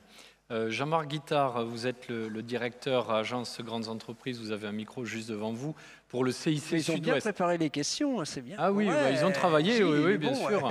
Après, c'est libre. Hein, donc, Bonsoir Monsieur Jouzel, bonsoir à tous. Une question sur, on parle beaucoup de finances vertes avec la prise en compte de critères environnementaux et non plus des critères purement financiers. Est-ce que vous pensez que cette finance verte peut être un élément clé pour réussir cette transition écologique? Donc moi, je m'appuie toujours sur l'article 2 de l'accord de Paris, dont l'alinéa 3. Donc le premier, c'est 1,5 degré, 2 degrés. Ensuite, il faut s'adapter, hein, il ne faut pas oublier l'adaptation. Et le troisième, c'est quand même une invitation très forte au secteur financier à se mettre en phase avec la lutte contre le réchauffement climatique et la résilience, hein, disons la capacité de résilience. C'est quand même un appel très fort de l'accord de Paris. Hein. Ce n'était pas présent dans dans la forme initiale de la Convention climat. Disons, cet article 2 a été profondément modifié, enrichi. Et oui, c'est une invitation très forte. Et je pense vraiment que, disons, dans le secteur financier a un rôle important à jouer. C'est très clair. Voilà, pour moi, oui, dans ces investissements, dans ces choix d'investissement, il y a beaucoup de discussions actuellement. Voilà, ça va dans les choix d'investissement à grande échelle vis-à-vis des grandes entreprises. On en est ici, il y en a, mais ça va aussi des choix d'investissement pour les particuliers, les aides qu'on peut apporter. Donc oui, le secteur financier est important. Alors, la finance verte, il faut qu'elle soit vraiment verte. Hein. Là aussi, c'est... Bon, il y a peut-être trop de finances vertes, disons, mais voilà, ça commence, je crois, à se formaliser, mais il faut vraiment que ce qu'on appelle finance verte contribue effectivement à nous emmener vers cette neutralité carbone. Et ça, c'est pas forcément tout, ça n'a pas toujours été forcément le cas dans ce qu'on a appelé finance verte, mais il faudrait effectivement que ça il y a un peu d'ordre qui actuellement est mis dans la oui, finance tout à fait, verte, il y en a, oui. On voit bien, et puis y compris au niveau européen, hein, disons la taxonomie, tout ça, disons, alors on peut discuter de l'intérêt de la taxonomie, mais ça met quand même un peu les points sur les i, sur ce qu'on peut faire. La taxonomie européenne aussi quand même peut aider. Exactement. Olivier Castro, directeur régional AG2R La Mondiale, assurance de personnes. Vous avez un micro, voilà, qu'on vous tend. Oui, bonsoir monsieur. Bonsoir. Notre groupe assure aujourd'hui 15 millions de personnes en France et 500 000 entreprises. On est un groupe de protection sociale. Quand on parle d'assurance et d'impact climatique, on le prend plutôt sous le prisme de l'assurance des dommages faits aux biens, un peu moins sur les dommages faits aux personnes. Pensez-vous qu'un groupe comme le nôtre, en tant qu'acteur de la protection sociale, serait légitime à sensibiliser nos clients aux enjeux liés au changement climatique et voire à les inciter à rentrer dans des démarches de sobriété? Et si oui, oui. Et si oui, comment? Oui, alors, oui, on a essayé de réfléchir à cela. Disons, j'ai été pendant une dizaine d'années au Conseil économique, social et environnemental, et j'étais co-rapporteur avec, disons, une juriste, Agnès Michelot, d'un avis sur la justice climatique en France. Donc, et on a tout un beau chapitre sur l'assurance. Voilà, et donc justement, nous pensons que le système assurantiel peut jouer à la fois au niveau de l'information, mais aussi au niveau, il doit prendre, je crois, cette difficulté pour certains par rapport au réchauffement climatique, disons aussi très au sérieux. Donc je crois que oui, bien sûr, je le redis, je l'ai dit ça vaut pour les entreprises, il y a vraiment un besoin de former vos salariés, tout votre personnel, de sensibiliser à ce problème, mais je crois que vous pouvez aller plus loin, il y a aussi des systèmes qui peuvent aider un peu ceux qui sont, disons, qui ne peuvent pas s'adapter. Donc il y a, je crois, beaucoup à faire, mais en tout cas, les inciter à la sobriété fait partie, je crois, de vos tâches, de votre rôle. Voilà, je sais que vous avez un rôle à jouer et il y a différentes façons, dans la façon d'assurer, mais dans la façon de communiquer également. Communiquer auprès de ses assurés. Alors on a parlé de santé humaine tout à l'heure, on disait qu'on était un peu inégaux face au réchauffement climatique. Sylvie Micou, vous êtes la directrice générale de Prévalie, qui assure qui assure la santé au travail. Vous avez une question justement sur la santé humaine. Effectivement, vous avez évoqué tout à l'heure les conséquences sur la santé de la population du réchauffement climatique. Au-delà de, vous avez évoqué que donc il y a des régions, des endroits qui allaient devenir invivables. Si on va au-delà de 3 degrés, hein, disons ces endroits ne deviendraient moins invivables si on réussissait à limiter à 1,5 degré. Hein. J'ai bien dit invivable si on ne fait pas attention. D'accord. Excusez-moi. Mais... Donc invivable au sens où il y aurait des habitudes de vie à changer. Est-ce que, au sens des pathologies, des maladies, est-ce qu'il pourrait y avoir des effets? Est-ce que, d'après vous, la recherche médicale actuelle se penche sur ces aspects-là et fait le lien avec le réchauffement climatique? Oui, bien sûr. Disons que il y a un très beau, dans le 5e rapport du GIEC, il y a vraiment une très belle étude avec, quand on parle d'effets sur la santé, et on parle des effets psychiques, psychologiques. Là, chez les jeunes, on parle d'éco-anxiété, et tout ça, c'est très important. Hein, effectivement, il y a la sous-alimentation, il y a effectivement des maladies à vecteurs qui peuvent... Il n'y a pas que ce dont je vous ai parlé, mais donc tout ça, et encore de nouveau, il y a un chapitre complet sur les problèmes de santé dans le groupe 2 du rapport du GIEC, qui est très riche. Mais moi, j'ai bien en tête ce qui a été fait dans le 5e rapport, et ce dont je vous ai parlé n'est qu'une partie. Il y a justement sur la relation entre les gens, sur le psychisme, donc il y a des effets qui sont effectivement assez lourds, hein, et donc qui risquent d'augmenter avec le réchauffement climatique. Donc, mais je suis sûr que vous le faites aussi, mais disons le système de santé doit être aussi attentif à ces conséquences un peu différentes dans un contexte de réchauffement climatique. Et je crois que c'est important, oui, bien sûr. Lui aussi va devoir s'adapter, le système de santé. Alors, si vous avez des questions, vous levez la main et puis on vous fait passer un micro. Alors, j'en vois une. Hop, là. Une main se lève. Après, une autre là-bas. Peut-être vous vous présenter avant de poser votre question. Enfin, oui, bonsoir, Monsieur Jouzel. Éric Juncker, je suis avocat et membre du MEDEF.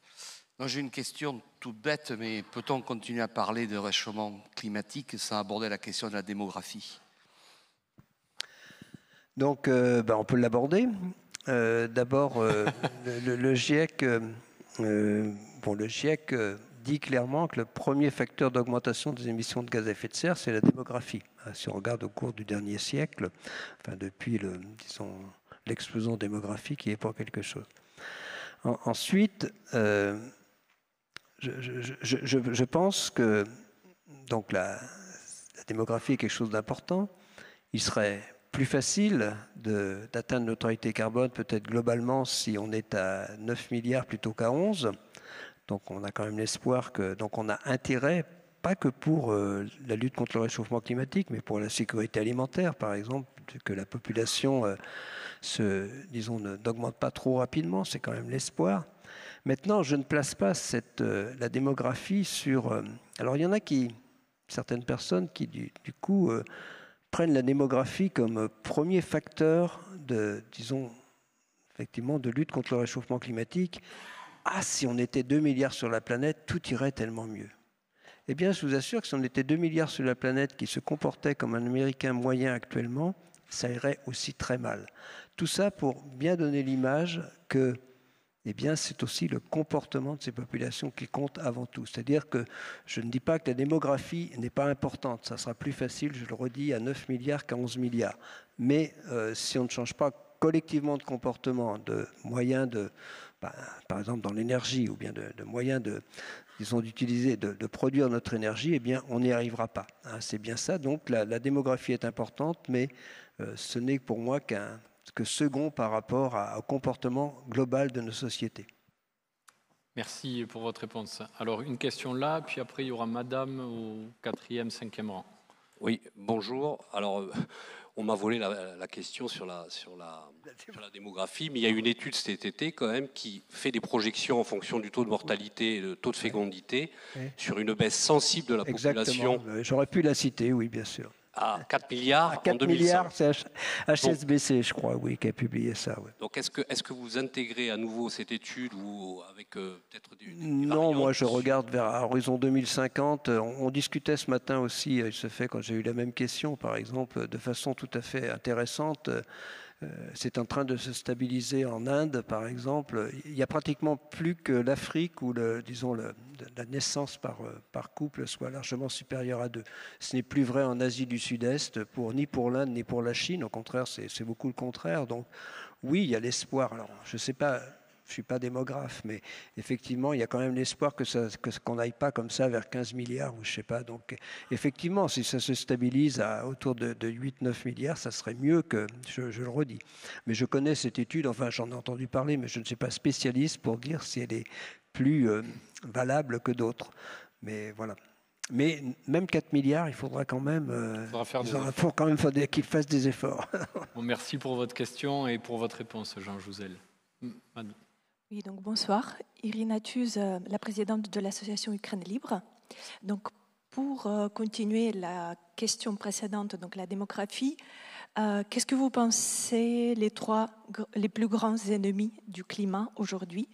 Et du coup aussi, en quelque sorte, quel est le rôle de la guerre en Ukraine en ce moment dans la lutte contre le réchauffement climatique? Quel est le rôle Quel est le rôle de la guerre en Ukraine? Oui.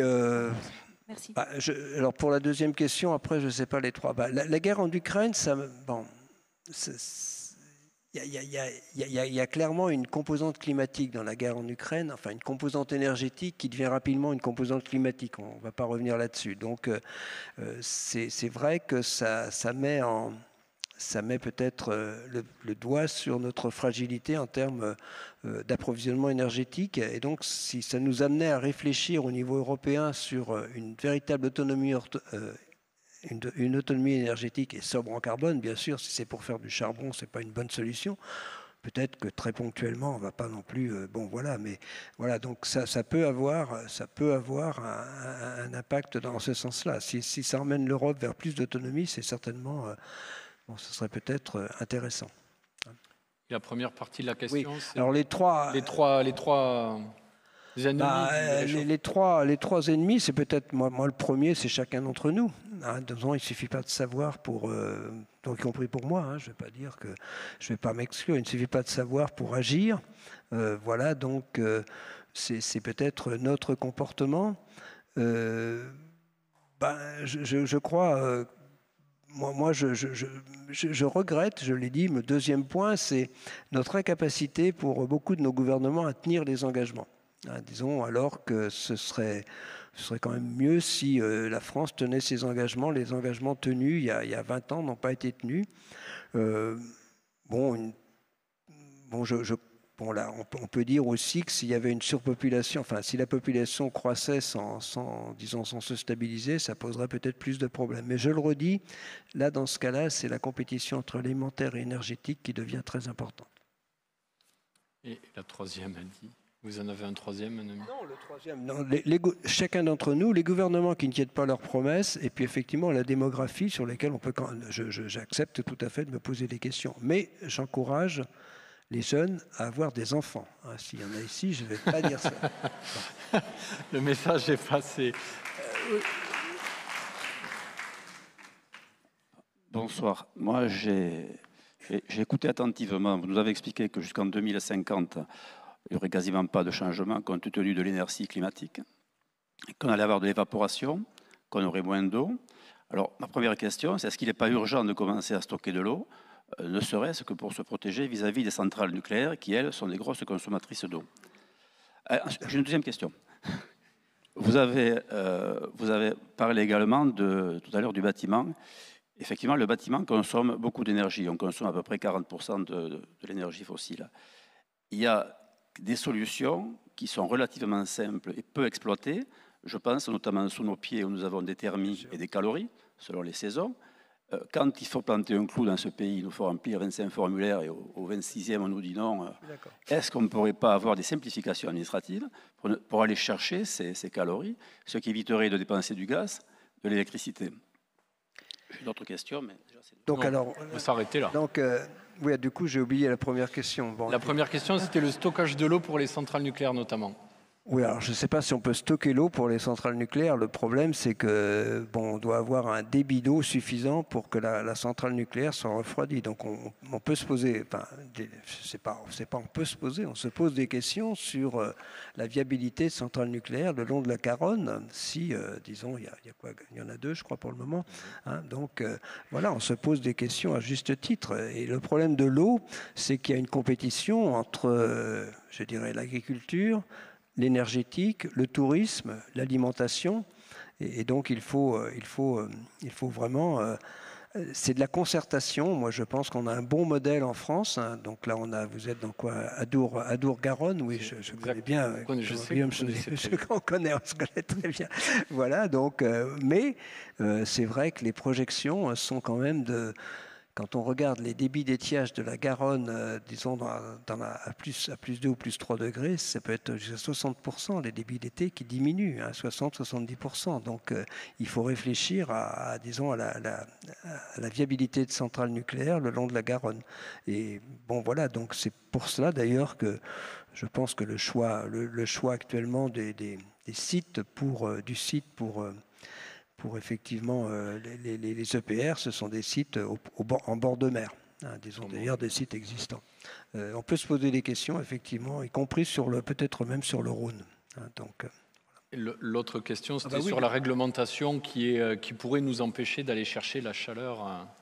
Bien sûr qu'il faut faire. Je pense que la géothermie devrait avoir beaucoup plus de place, hein, disons, et ça je le pense réellement. Je ne connais pas bien la réglementation. C'est simplement, il y a aussi des investissements. Il y a aussi quand même beaucoup de bâtiments qui sont de plus en plus. Mais ce que je voulais dire pour le bâtiment, ce qui échappe beaucoup aux gens, c'est que c'est aussi dans la construction des bâtiments. Hein. Disons, on pense qu'on aura 3 milliards de plus d'habitants dans les villes en 2050. Hein, ce sont les démographes qui nous disent ça. On passerait de... Voilà. Donc, on aurait 6 à 7 milliards de personnes dans des métropoles. La seule construction, si on garde les modes de construction actuels, la seule construction de ces villes, c'est-à-dire avec du béton largement, nous donne 1,5 degré de plus. La seule construction, je ne parle pas du fonctionnement de ces villes. C'est bien ça. Donc, quand on parle de bâtiments, il faut intégrer absolument la construction. C'est important. Donc, penser aussi aux matériaux bas carbone, le bois, il y a tout cela aussi à réfléchir. Alors, est-ce qu'il y a une autre question? Oui. Ah, pardon. Là-bas, et puis après, il y a Madame... voilà, Madame en blanc. On va respecter l'ordre. Oui, merci beaucoup pour votre intervention. Il y a une énergie dont on n'a pas parlé, une source d'énergie dont on n'a pas du tout parlé, et ce qui me surprend, puisqu'on a la chance d'avoir une très très belle entreprise qui est en train de construire depuis pas mal d'années des bus à hydrogène. Bien sûr, non mais j'aurais dû en parler. Qu'est-ce qui freine le développement de l'hydrogène? Non, ce qui freine actuellement... ça dépend comment on pense le développement de l'hydrogène. Mais ce qui freine actuellement, quelque chose qui est envisagé, qui est plus qu'envisagé. Hein. Le Chili se voit comme un exportateur d'hydrogène, largement à partir d'immenses fermes solaires qui on produit de l'électricité, enfin voilà, on produit de l'énergie et après de l'hydrogène. Et le Chili se voit comme un exportateur. Donc il y a disons, l'hydrogène, c'est vrai aussi sur utiliser les éoliennes, l'énergie des éoliennes quand on n'a pas besoin sur le réseau, c'est très intéressant. Maintenant, c'est très cher. Donc, il y a un plan hydrogène ambitieux au niveau de l'Europe et j'espère que les coûts vont diminuer. Mais moi, je crois, j'aurais dû le citer, vous avez tout à fait raison, il y a un potentiel dans l'hydrogène qui est intéressant. Bon, il y a toujours ces risques quand même aussi qu'il faut bien maîtriser, mais oui, il y a beaucoup à faire sur l'hydrogène. Il n'y a pas que l'électricité. Voilà, je suis complètement conscient. Bien sûr, donc je pense aussi, bien sûr, moi je crois à l'hydrogène, donc il faut. Mais il y a des pays qui se placent délibérément, et ça va être le cas probablement des pays du Golfe, qui se placent délibérément dans un contexte de production d'hydrogène, soit à partir d'éolien, soit à partir de solaire. Et donc ça commence, et c'est pas forcément chez nous, c'est sûr pour le moment. Très bien, merci. Alors, il y avait monsieur, mais il y avait madame qui avait levé la main en premier. On va laisser on me dit stop. Encore donc deux questions rapides. Donc madame et monsieur près de la porte.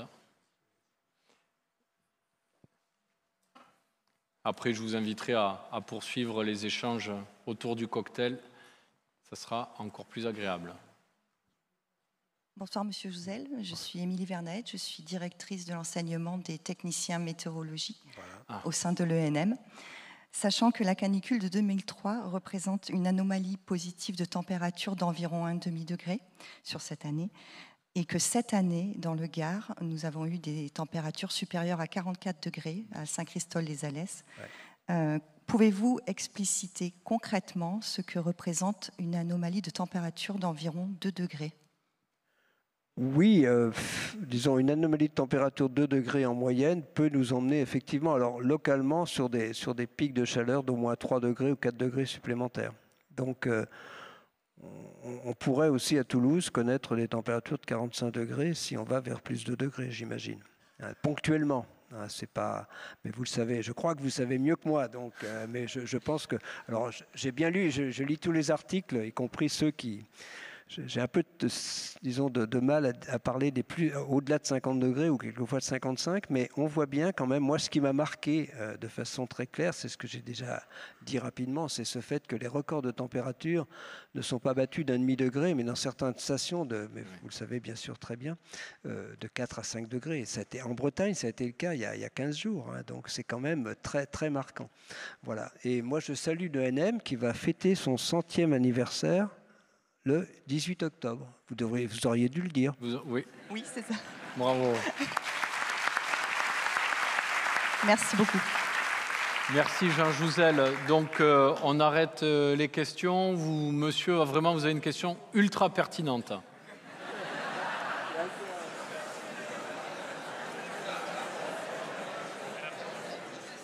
Bonsoir, on m'a dit d'être bref, donc comment allez-vous? Mais ce n'était pas ça la question. Oui. La question, c'est à l'heure où il faut vraiment axer sur la sobriété, comme vous disiez tout à l'heure, si vous n'aimez pas trop le mot, est-ce que vous ne pensez pas que ce serait peut-être le moment que le gouvernement reprenne la main sur tout ce qui est gestion de l'énergie et gestion de l'eau d'une façon globale pour le bien-être de tout le monde? La gestion de l'énergie, ça semble être le cas. Hein. Disons que ça a été renationalisé. Renationalisé, donc, pour EDF, voilà, nous avons. Bon, je pense qu'on a le sentiment que l'État est en train de reprendre la main sur l'énergie. Oui, j'ai un peu ce sentiment. Pour l'eau, oui, il y a quand même, disons, les agences de bassin sont quand même. Alors, il y a beaucoup de concertation avec les élus dans les agences de bassin, mais ce sont quand même des entités qui dépendent qui sont gouvernementales, qui sont donc. Mais alors après, on discute beaucoup avec les élus, ce qui est très bien, c'est vraiment de la concertation. Donc je crois qu'on est quand même, par rapport à beaucoup d'autres pays, dans ce type de schéma en France, disons aussi bien pour l'eau que pour l'énergie. Alors on pourrait vouloir plus de puissance publique, mais il y en a déjà pas mal en France dans ces deux domaines, je pense. Très bien. Merci beaucoup, Jean Jouzel.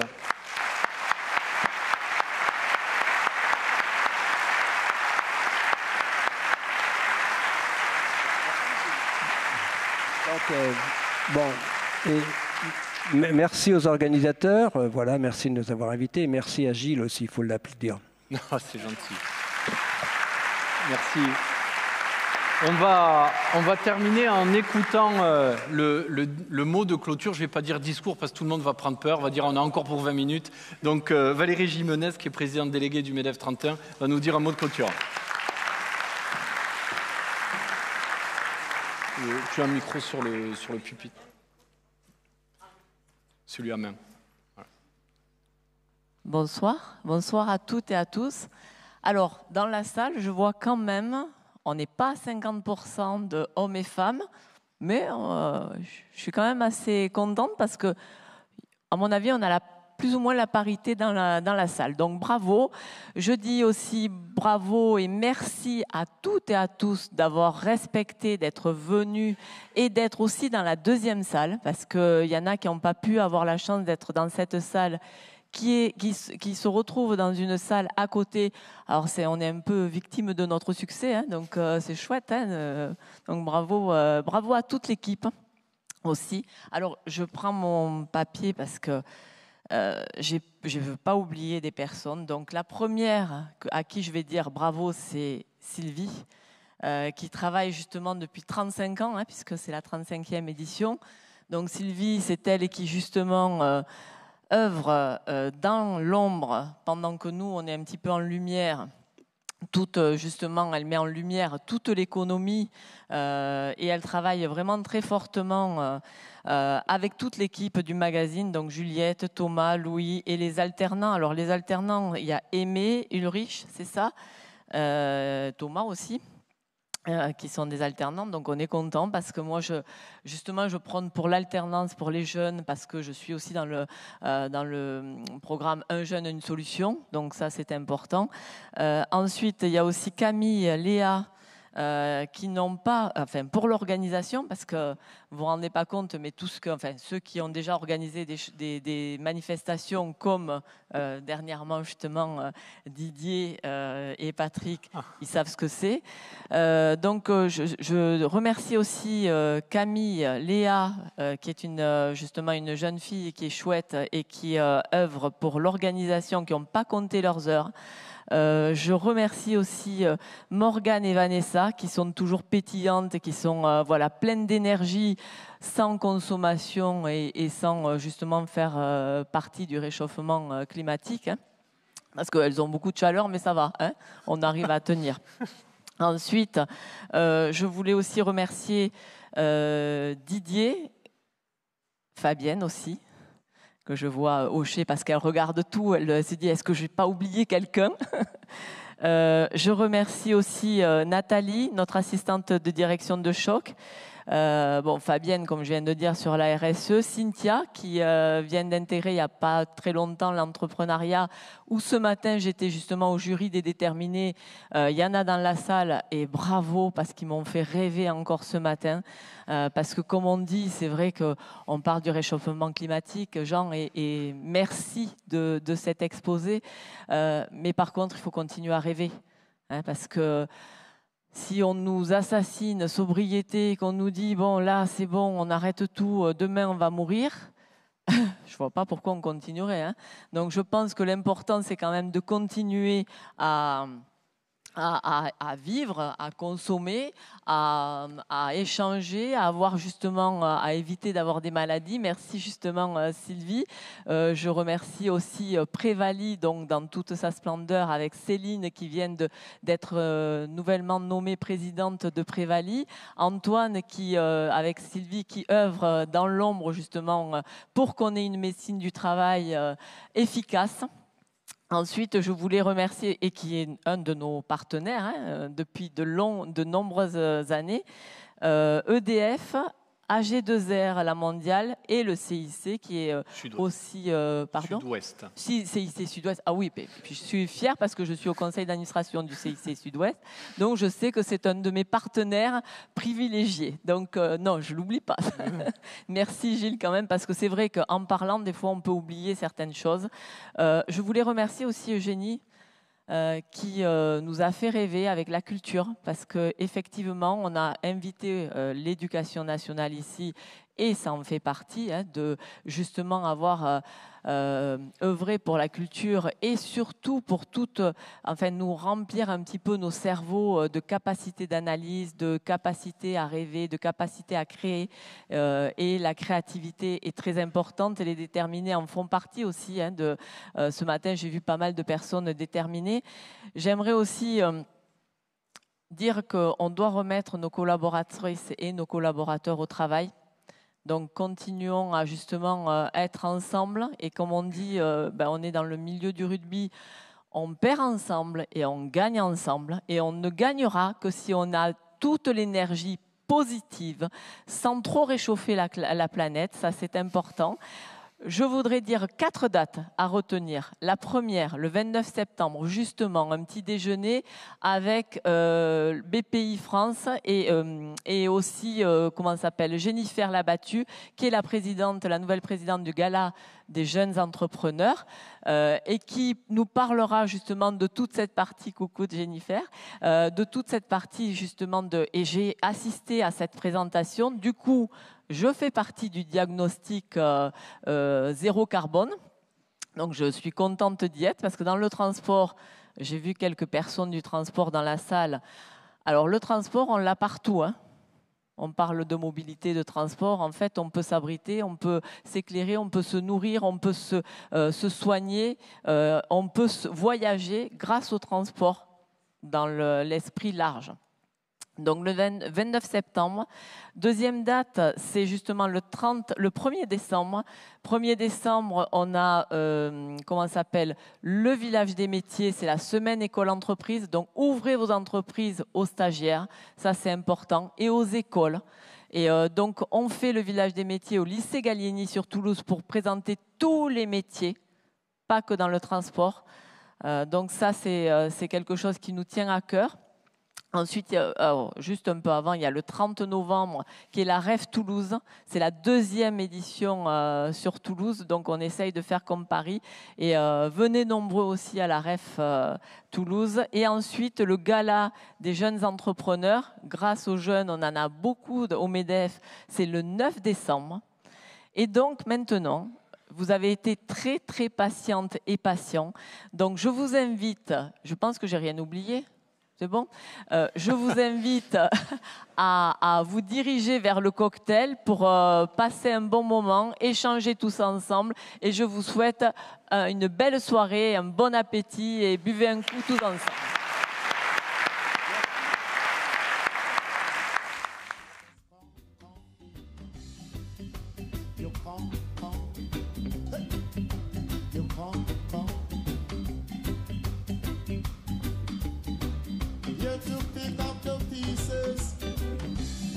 Pick up the